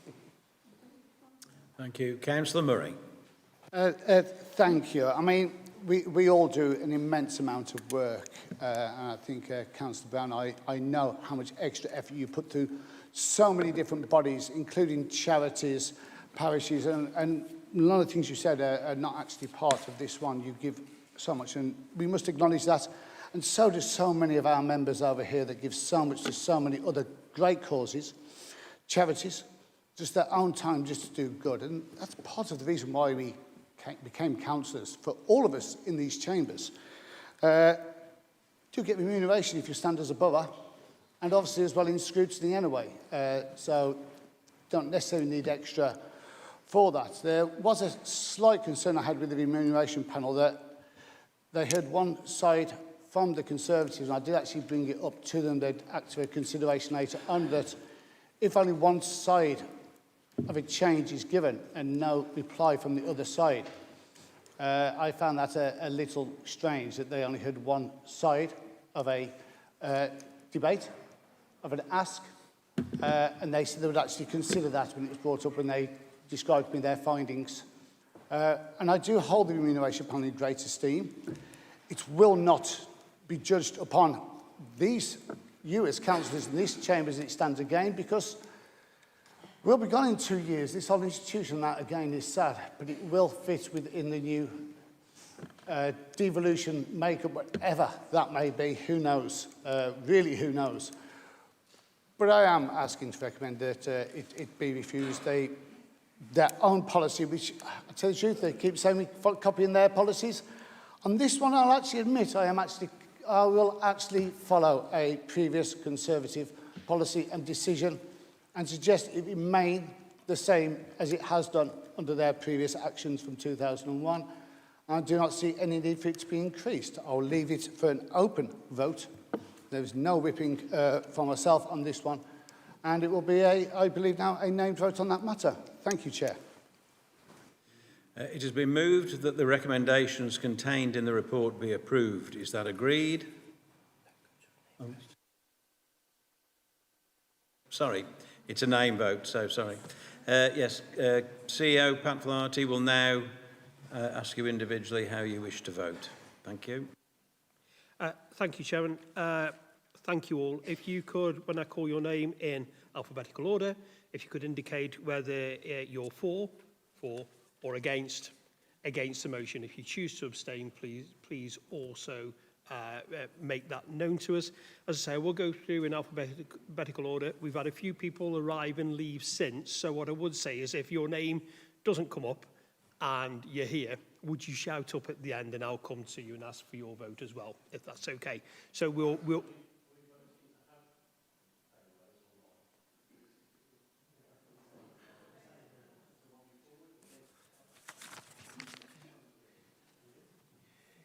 should I go with there, aren't we? Oh, that's changed. Councillor Brown, did you? Yes, can I just mention that, sorry, Councillor, what's your name there with the camera on? Alan. So, Councillor Alan, so that everyone's aware, you are filming this the whole time, is that right? And our snippet's going to be on Facebook, and that's intimidation and bullying, like they were after the last minute. Is that why you're filming the whole way through? No, but you're filming it directly at us, which is intimidation. I didn't realise he was doing that. Filming is permitted. Filming isn't prohibited within the standing orders. Filming isn't prohibited. You can say that with clarity if you wish to. So, am I at the right place? No, I'm not. You see, that's my problem. There we go. Councillor Brown. Filming isn't prohibited. Recommendation there.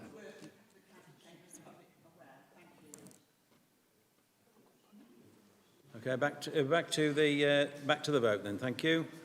Councillor, you did ask me the question. What you're focusing on is to whether you're in favour or against the recommendations as set out in the paper, which are section 6 within that paper, recommendations to the council, and there are 3 sub-paragraphs in there. So it's in favour or against that. You're very welcome. So I'll go through now, if I may. Councillor Allen. Councillor Baker. Councillor Beardmore. Councillor Bentley. Councillor Broom. Councillor Brown. Councillor Carver. Councillor Cecil. Councillor Chapman. Councillor Clissett. Councillor Coles. Councillor Cooper. Councillor Doherty. Councillor Edgeler. Do excuse me, thank you. Councillor Edwards. Councillor Edgington. Councillor Farrell. Councillor Greatrex. Councillor Griffith. Councillor Hall. Councillor Higgins. Thank you. Councillor Hodges.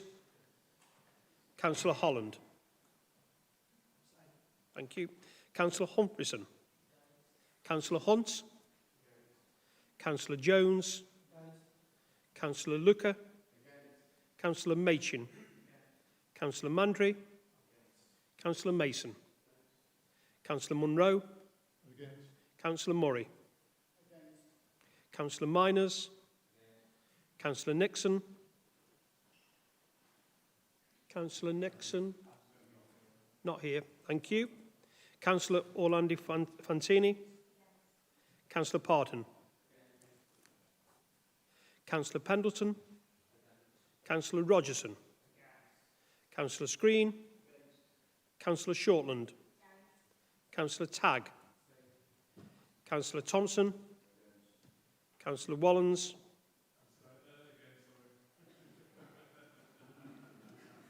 Councillor White.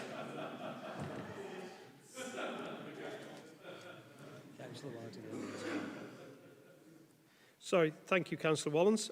Councillor White.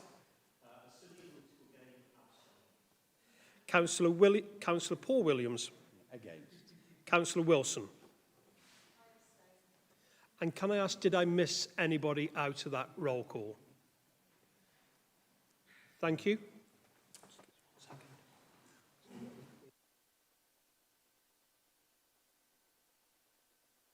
Yes, we have a clear against. Right, moving on to item 12, committee membership. Councillor Murray, can you please move the nominations of the group leaders for the appointment of members to the committees? I move the motion forward as written. Thank you. Is there a seconder? Councillor Coles, I second that. Thank you. Do you wish to reserve? No. Okay. Do we have any speakers? No. I move that the proposals be agreed. Is that agreed? Aye. Any against? Thank you.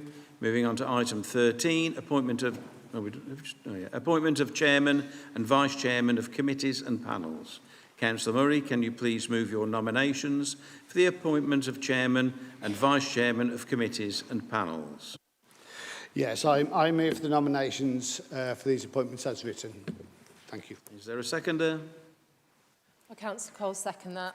I do not reserve the right to speak. Thank you. Thank you.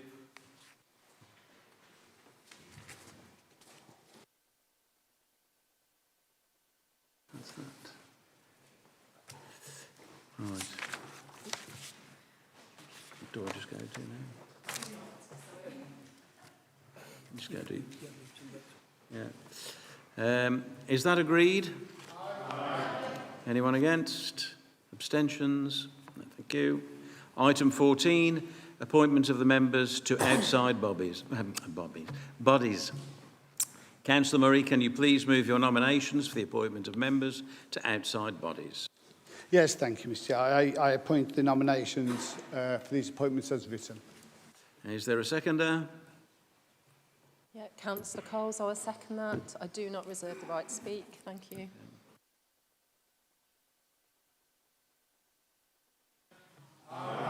Thank you. Any against? Abstentions? Thank you. Moving on to item 15, questions. Members, the 15 questions and answers have been circulated to members and published on our website. In accordance with the usual procedure, the questions and answers will be taken as read. I will allow each questioner 5 minutes in which to ask a supplementary question and to receive an answer. No debate is allowed on questions.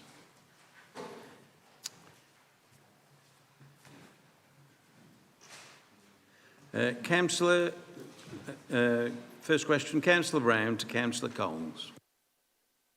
Thank you, Mr Chairman.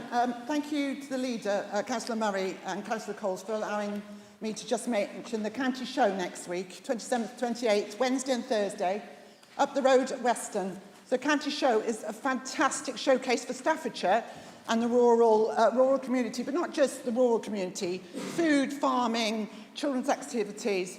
25 degrees currently forecast for Wednesday and Thursday, so health and safety.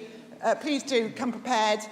Please bring your family. Please spread the word on your social media, because there is something for everyone. There's a motorcycle display team. There's a huge Bingley Hall where there's livestock of all descriptions, and there's shade. There's a woodland area with woodland activities. There's shade down there as well. So please come, support it. If you get in a queue, that's good news, because it means that lots of people are coming. So thank you very much. I'll move swiftly on to my question. So my question was about the library strategy 2026-28. So reading between the lines, I presume it's a no to my question.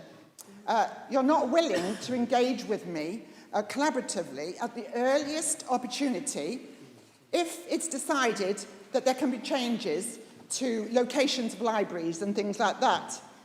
My question, therefore, to the Shadow Cabinet Member, please, Councillor Coles, are there currently libraries on the watch list?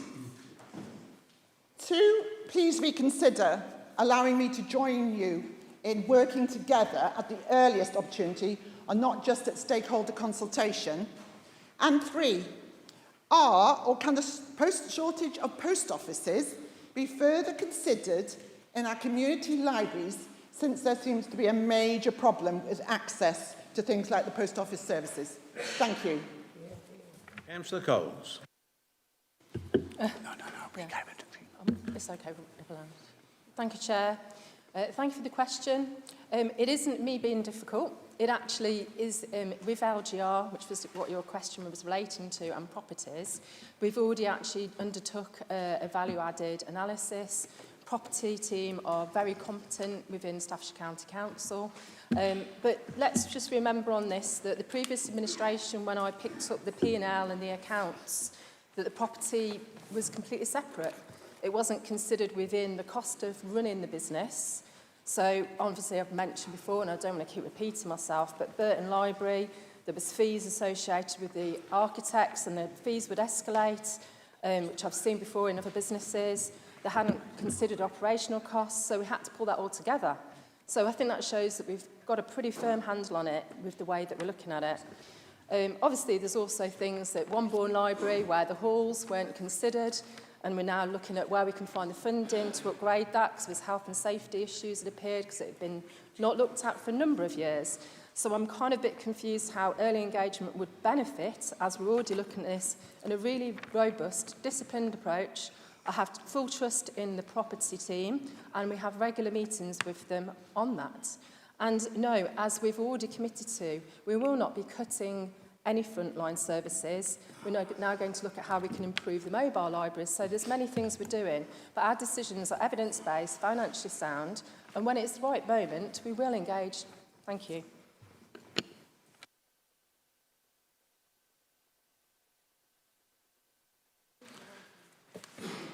Chairman, the reply I have received is factually incorrect. It's also libellous and defamatory to my character, and therefore I'll be taking that aspect through with the monitoring officer. In relation to the question that's not been asked, my follow-up is, would he like to address the original question and say what will reform do to address this poor record on staff morale? Councillor Murray, do you wish to respond? Yes, thank you. I would like to bring up a point of personal clarification from Councillor Greatrix, and it's from his words spoken in February Council. where he called all Reform councillors racist. He declared then that he could not vote for anything that this administration put forward. This is not only predetermination, but it's imputing motivation. It should excuse him from all bodies, all rights to vote, all scrutinies and committees, unless he stands now and unreservedly apologises and retracts that comment, and I will let that be the end of the whole matter, as so should be.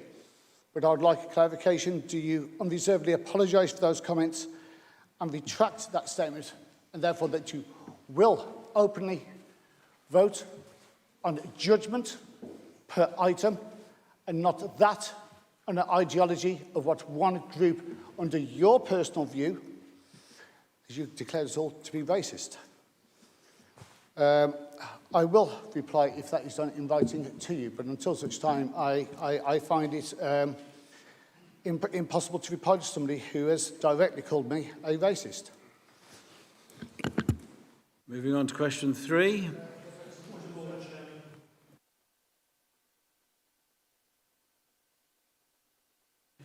Moving on to question 3.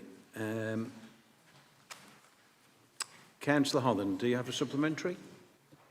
I do, Chair. Councillor Murray, you are on a roll today. Earlier today, we learned how you'd halted the sale of farms that weren't even for sale. And now the chronology in your reply to my question is utterly bonkers. The question I asked you, Councillor Murray, related to the inconsistency between the treatment of Councillor Mason and Councillor Dean. And in your reply, you said this question has been asked numerous already, well, I think you meant numerous times, but numerous already, once on the 11th of December 2025, twice on the 12th of February 2026, and again on the 12th of March 2026. Councillor Murray, Councillor Dean didn't go until the 27th of March, 2 weeks after the council meeting that you say this question had been answered in.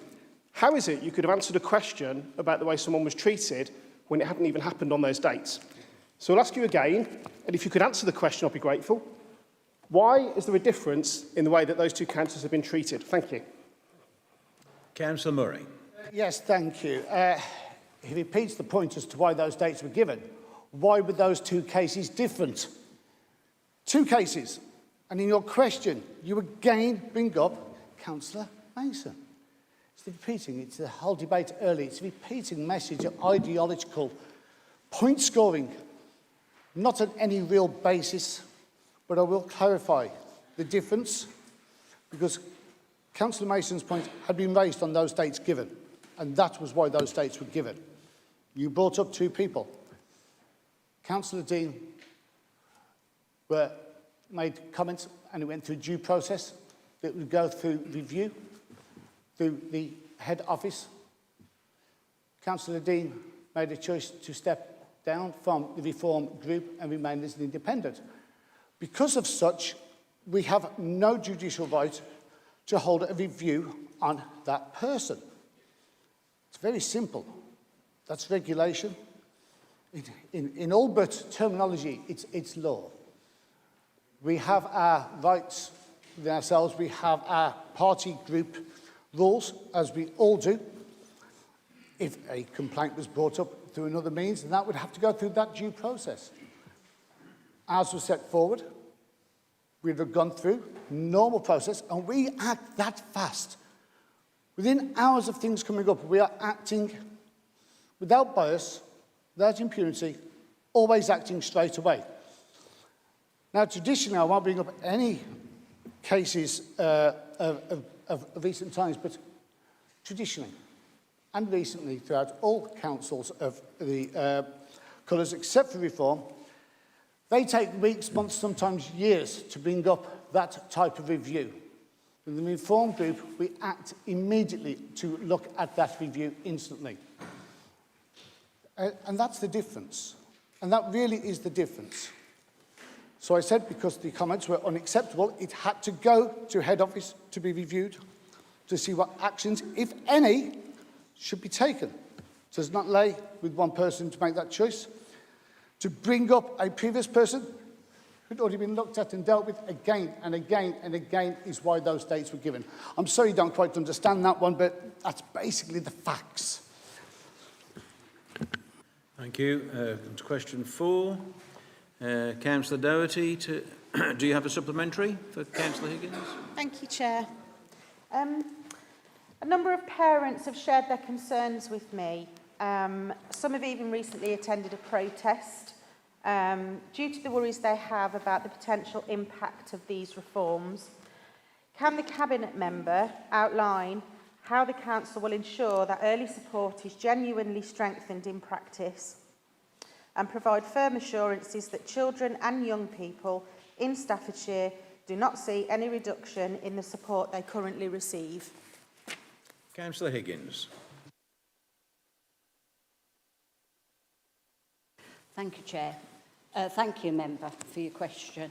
I do recognise how strongly some families are feeling. Some of my own residents attended the recent protest, and I understand why people want their voices to be heard. It is important to say that much of that concern relates to the direction of national policy. As a county council, our focus is on what we can do to control the continuing strength and support that we're trying to provide for families here in Staffordshire. We are already doing a significant amount of work locally, strengthening early identification through early years settings, expanding support through family hubs, improving accessibility in mainstream schools, and making sure services are better joined up around families. Alongside that, our Best Start strategy is about getting support in earlier, helping families feel more confident and in control, making sure they can access the right help at the right time without things escalating unnecessarily. But I do also want to say this. As parents, we all want the very best for our children. Whether they are in mainstream education or SEND, we want them to have dreams, ambitions and aspirations for the future. For too long, that sense of possibility has been lost, as systems have been changed for political purposes by those in Westminster again and again over the years.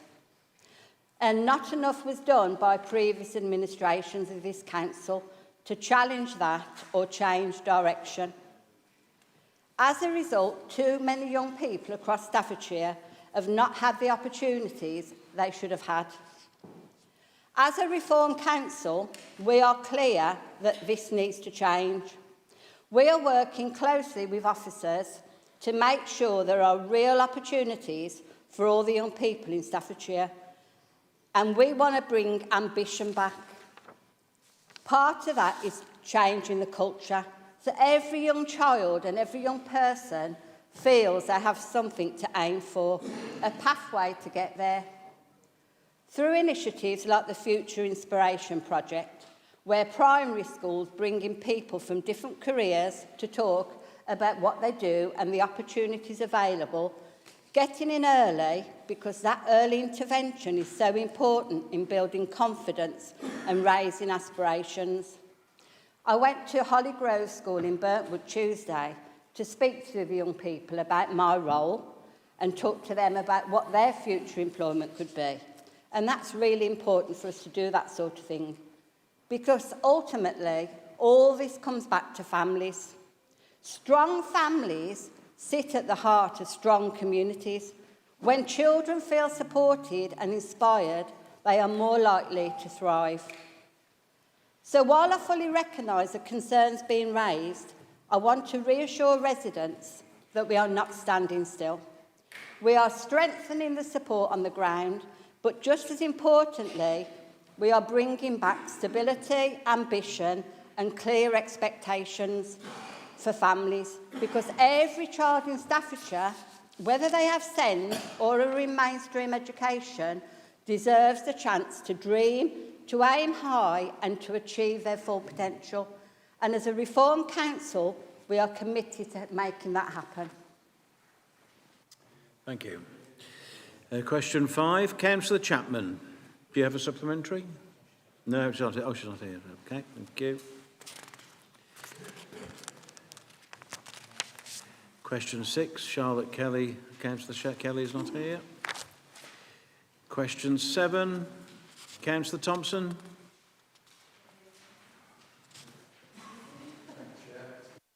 Given the opportunity for strengthening the alignment between Tamworth Borough Council and Staffordshire County Council with a recent win of 9 out of 9 seats in Tamworth, what immediate practical actions can be taken within the next year to actively boost Tamworth's profile as a cultural and even economy destination?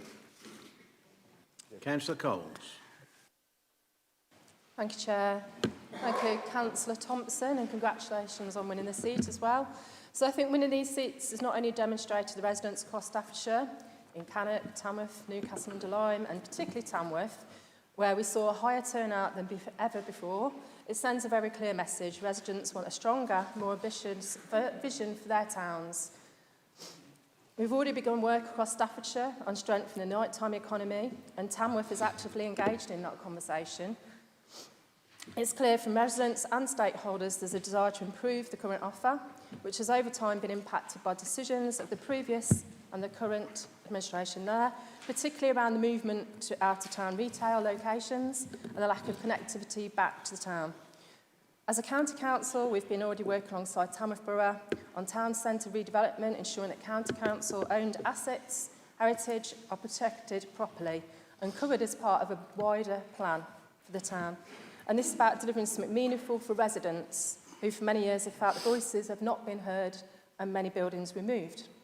Try to get a sandwich after 3:30 in Tamworth. You'll be lucky unless you're going to the co-op. I mean, that's. And the youth centres, I mean, Staffordshire, under this previous administration rather, closed pretty much all of them. So we're now trying to work out ways and innovative ways we can engage with our youth that then turn to antisocial behaviour. Obviously, they're not getting as many jobs now with the current figures. But also, importantly, we can now sit on the Place and Prosperity Committee at Tamworth, ensure we align the Tamworth nighttime economy and the local government pride of place funding, how to ensure it's delivered effectively in the right way.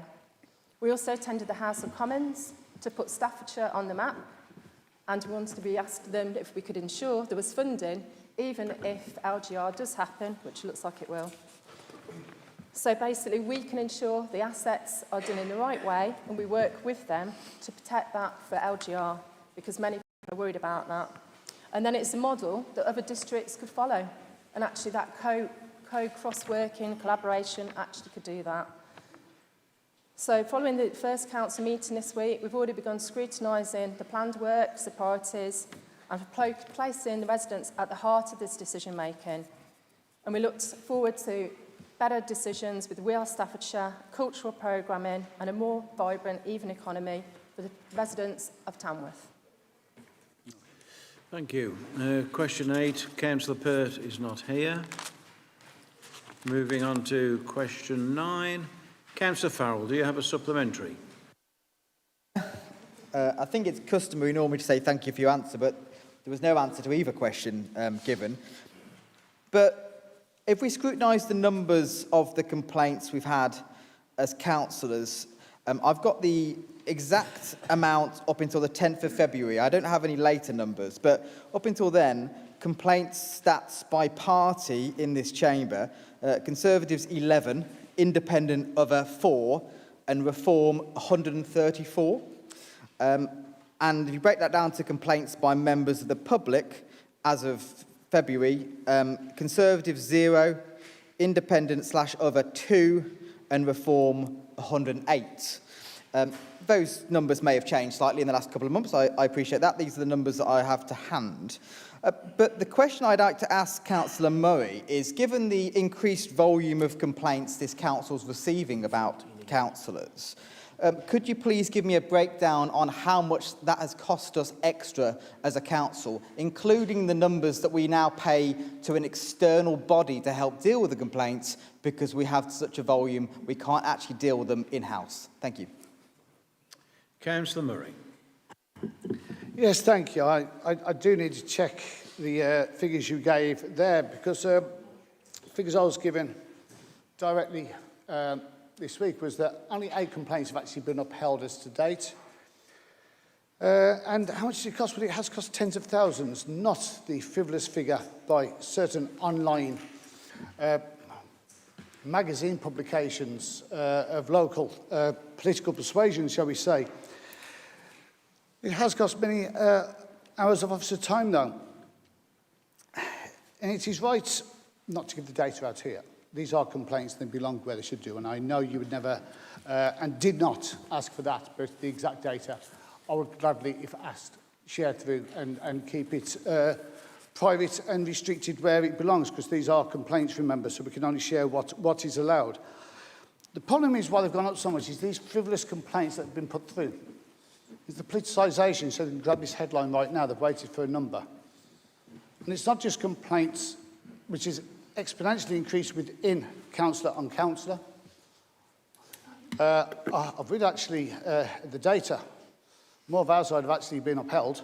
But that's besides the point. No, it's complaints from all councillors, from parish, district, boroughs that have been coming through. And then the repeat, copy and paste exact same one from activists.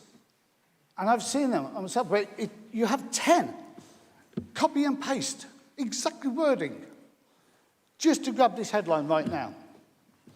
It's been manufactured. And I'll give you another example of a frivolous one. It's actually on myself that was put forward and dismissed for sharing a news article. And this wasn't an online Tory publication.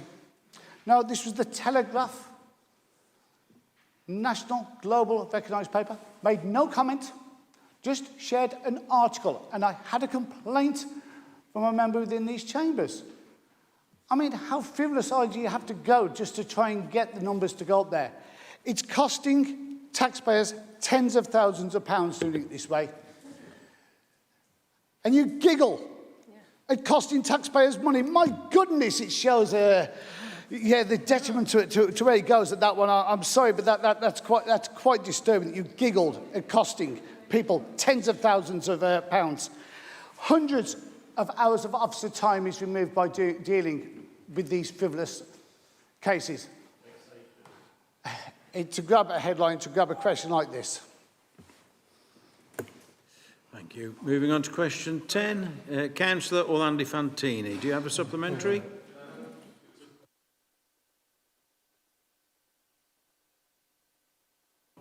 You can't, there's no debate.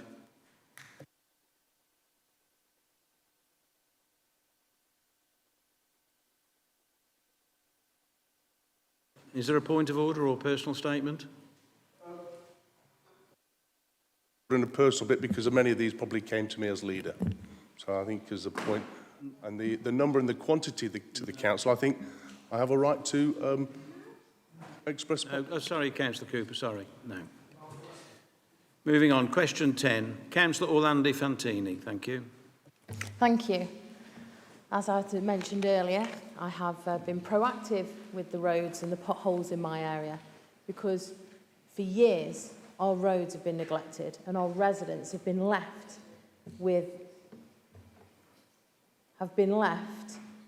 dealing with dangerous potholes and surfaces that simply weren't being maintained properly. I have taken a more proactive approach at getting out and identifying issues and pushing for action. And now we have seen progress on the roads like John Emery Drive, Uplands Road, Wolverhampton Road, Rickerscott Avenue, Maryvale Road, with planned works to begin on Rickerscott Road this year. And that is just in my area. Now imagine exactly what's going on in everyone else's. But this isn't just about fixing potholes. It's about doing things differently, because what was happening before clearly wasn't working. We need to change in direction. Have you a question? Yes, I'm getting the questions. Please. It's to do with my question. And the response to the earlier question suggests this is happening. So, if it's okay, Chair, that I can ask the Cabinet member to elaborate on how these changes will affect how we go about fixing our roads. Councillor Mason. Yes, Councillor, thank you for the question. And you are right, our roadmap does set out a change of direction. The aim is to address the trend of decline that we inherited that saw a 100% increase in winter potholes over the previous 5 years. That legacy that we inherited will continue unless we do something different. It's a big ask given the scale of underfunding. I'm not going to stop saying that. That applied to everybody. But there were also some poor short-term strategic decisions that meant we didn't actually start tackling it. So through focusing on the innovation and addressing problems early, we are seeking to reduce the development of more serious defects before they actually happen. We're looking through that innovation to move away from a two-stage temporary permanent repair to a single-visit enduring repair. It's a completely new strategic approach, this. The previous administration deliberately chose not to fix the low-level repairs until they got worse. That is a reactive strategy. Fixing them sooner removes them from the network, and they have been the key driver on why pothole damage has been going up and up year on year. So we're looking to halt the slide through a proactive, proper asset management approach. Thank you. Question 11, Councillor Humphreys, do you have a supplementary? I do, thank you. Councillor Miners, thank you for your answer to your question. So, given that 79 English counties did not meet the deadline, with delays on demand for new specialist vehicles, despite £340 million in grants, and it being one of the biggest policies in England for 20 years, does this mean that SCC will be under greater scrutiny to get LGR rolled out to meet deadlines and be on cost? Councillor Miners. Thank you very much, Councillor Humphreys. Indeed, it is a big worry, and I would like to thank the officers and everyone involved in Staffordshire County Council with the collaboration of the districts and borough councils to get the waste collection over the line. Obviously, it has helped with the funding that's come from the government there. But it's a big worry, as it says here, 1 in 4 councils across the UK has missed the deadline. One thing we've noticed over the last year, particularly on this side of the table, the word devolution, LGR, budgets, what's happening. It's been a big articles. It's grabbed the headlines of the newspapers. Every one of the 13 or so parish council meetings people have gone to, there's a worry there. What's happening? We need some guidance from central government. So if people are missing to implement just the waste, imagine the stress and worry across all the peoples working across Staffordshire in the councils and associated structure of supporting children, families, roads, etc., etc. We need a proper look at what we're going to do with the money, with the future, with devolution. We're not getting it. For just waste, it could be 2, 3, 4 different systems. We just don't know at the moment. So the question to those people down in Westminster at the moment or on garage forecourts is, is it hurry up and wait, like there's an old army saying, or is it yet another Labour U-turn? Thank you. Thank you. Moving on to question 12. Councillor Pendleton, do you have a supplementary? Thank you, Chair. Yes. Thank you for your reply, Councillor Hall. Can you explain why this has taken so long and why the people of Burnwood have been forgotten about? With temporary health centres closed, sports pitches closed and youth centres shut with no plans for a replacement. Councillor Hall. Chair, when Councillor Farrell was throwing out all those numbers, I thought that was a prediction of next year's election results. But I'll just answer Councillor Pendleton's question. First of all, I want to thank the officers, and despite their morale being at an all-time low, I've found them highly engaging and highly skilled and incredibly motivated. So my working relationship is far better than I would have expected, and I thank them for that. But But let's not pretend that the health centre issue is new. It's been being talked about for 16 years. Of course, I haven't been around for 16 years. I've only been around for a year. So when I took this on, there was no plan, no momentum. I do apologise, Councillor Hall, when you're in your flow. Do questions actually have to be relevant to a member's portfolio? I'm not quite sure why we've got a question about a health centre to the Cabinet Member for Economy and Skills. Just to make sure we keep everything in order. Have you? Okay. That's absolutely fine. So when I took this on, there was no plan, no momentum, and practically no handover at all for such a big project. So I made it my priority on day one. Now we've got movement, we've got plans, consultations are being done, and it's about to go into planning. And the people of Burntwood are right. They've waited long enough. And on a wider point, the temporary facilities, sports pitches and youth clubs and other provisions were closed, and those decisions were mistakes. They were made without proper consideration or the impact on the residents. But that's not how we're doing things now. Residents are front and centre of our decisions. And I think the opposition would probably be good to bear that in mind instead of playing performative politics. There's difference. The difference is simple. They had 16 years, we're getting it built. Thank you. Moving on to question 13. Could I just ask, the Cabinet Member at the beginning mentioned me by name. I didn't quite hear what he said. I presume he said I'm a champion for Burntwood, but could you just repeat what you said? Sorry. Councillor Hall. What he said was, when you were mentioning all those numbers, we should be paying more attention, but when you were mentioning all those numbers earlier, I thought you were making a prediction of next year's election results. 110-0, I think, something like that. Thank you. Oh, I see, Chairman. Okay, thank you. Moving on to question 13. Councillor Clissett, do you have a supplementary, please? I do, thank you, Chair. Just earlier, Councillor Hall mentioned about AI, particularly coming from the world of business. I think it's critical that we really get hold of AI, get after it and understand it. It's business critical to success. Can Councillor Hall expand on what the future plans may look like in practice, particularly for the SMEs? I know you touched on it earlier, that may want to adopt AI but are unsure of where to begin.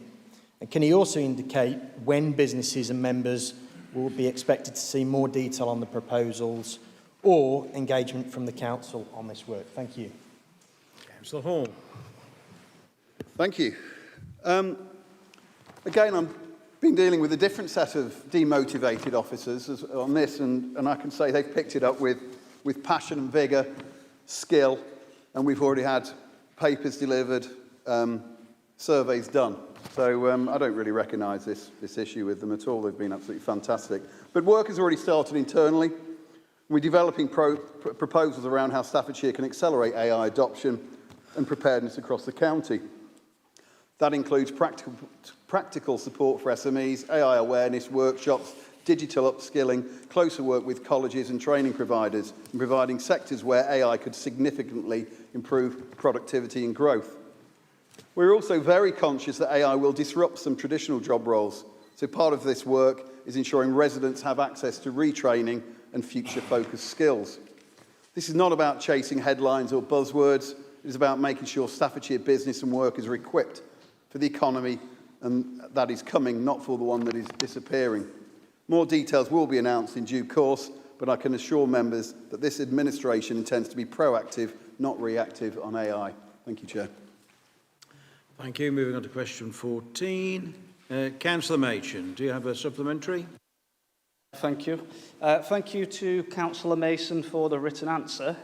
Can the Cabinet Member explain the situation the county was experiencing that led to having to take action and what the next steps have been to help keep Staffordshire moving? Thank you. Councillor Mason. I've stated a number of times now, we inherited a network that was barely in managed decline, to be fair, for many reasons, and I felt there'd been no serious attempt to deal with that. The statements regarding 3-month pause on all highways repairs are false, and they're known to be false. The temporary pause of non-essential new works was absolutely necessary in areas already heavily disrupted by the works and the works plans we inherited, which took no account of those kind of effects. Remember, 60,000 plus permits a year, 60% of which are not directly our works or in our control. The scale of disruption resulting was unsustainable, damaging business and damages people's lives. So we had to take action. The pause applied to all parties, including the utilities, more so actually, and we took that time to work with the utilities and to hold discussions about how they could give us better forward programme of their planned works. A 12-week horizon was all I actually asked for. They've been incredibly difficult discussions, far worse than I expected, with threats of legal action and reviews. And maybe I understand now why the previous administration avoided holding those discussions. We've embedded all this in the new Traffic and Network Management Plan. And our priority through that plan remains the highways network that delivers consistent outcomes across Staffordshire, improves the road quality over time, makes better use of our limited resources, and keeps Staffordshire moving, because we have to do that. It's a clear move away from short-termism, ones that result in one-year budgets being increased to fix potholes. I won't mention that again. And it moves us towards a managed plan where we deal with those issues and we keep the businesses and the people of Staffordshire able to go around their daily lives.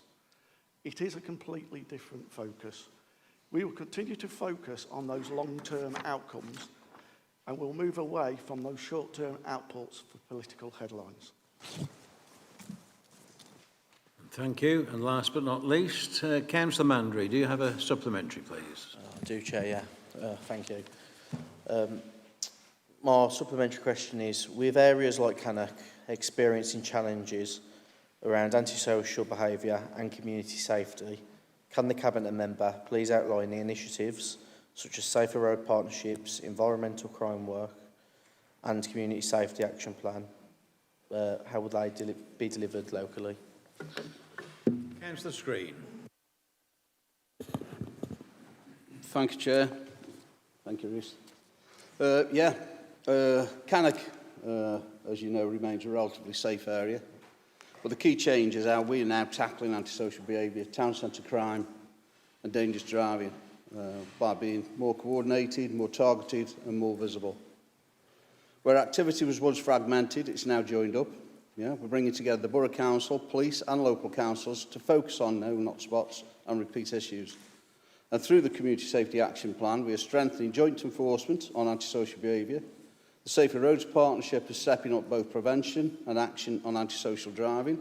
And on environmental crime, we are developing targeted local responses, including pilots and persistent problem areas.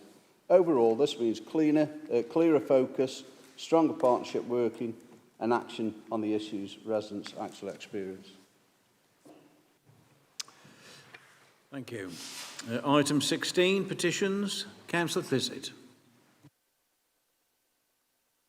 On behalf of myself and the County Councillor for Burntwood North and the County Councillor, Councillor Higgins for Lichfield Rural West, we bring this petition signed over 1,747 local resident signatures, explicitly objecting to the Bloor Homes development of up to 250 homes on Church Road and Coulter Lane.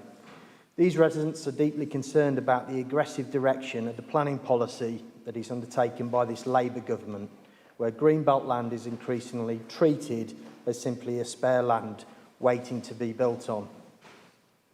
Now we hear the phrase grey belt, but residents are asking a fair question. When exactly did the green belt become grey belt? Local people never agreed to that change, and once our countryside is gone, it's gone forever. What turns this national policy shift into an absolute crisis for Burntwood is the total failure of local policy, because the Conservative-led Lichfield District Council withdrew its local plan, admitting it wasn't fit for purpose. Burntwood has been left completely defenceless in a total planning vacuum. This incompetency has opened the floodgates for 3 separate green belts developments totalling a staggering 925 home potential. This represents an explosion of over 8% in Burntwood's housing stock, forcing over 2,000 additional cars onto the road networks that's already at breaking point, placing unsustainable pressure on our schooling, our healthcare, and our local infrastructure. Make no mistake, the public will judge us. They will see who gave into Labour's obsession of concreting over the countryside and who actually stood up for Burntwood. When these bulldozers move in, the blame will be squarely sit on Labour's door, and the voters will remember exactly who surrendered to the green belt. Can you finish? Thank you. To respect Councillor Clissett, I did have a point of order I pressed my light on during his speech, but I let him finish because I think it's a very important issue, and I do agree with many of the sentiments. But could I just ask a question of the monitoring officer on petitions? I understand that you can actually, in our constitution, 7.20 says that you can put a petition in about anything. But on the point of 7.14, if the petition applies to a planning application, the other procedures apply. Could you just confirm to me where we stand legally about a petition that has nothing to do with Staffordshire County Council and is about a planning application on a district council? Thank you.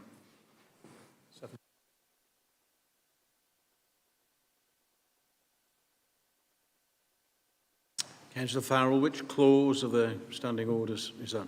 I was looking at clause 7.14, which says if the petition applies to a planning application is a statutory petition or on a matter where there is already an existing right of appeal, other procedures apply. But then it follows up with further information is available on the website, but I'm not sure where that is on the website. So.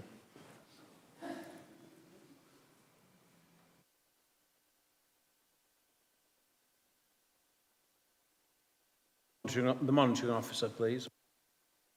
Are you on section 11, procedural standing orders? If not, could you direct me to the provision? So I'm on the council's constitution, and it comes under this section 7 in what I'm on, it's 7.14. It's on the constitution on our website, page 68, if that helps. To reiterate, I applaud the councillor for standing up for Burntwood, but I just want to get clarity on where we stand on this kind of petition.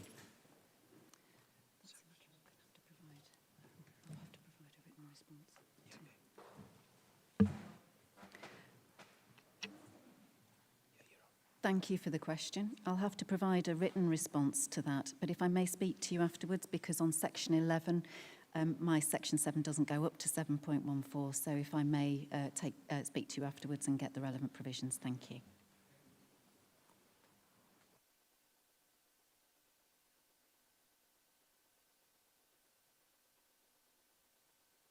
Can you hand over your petition, please?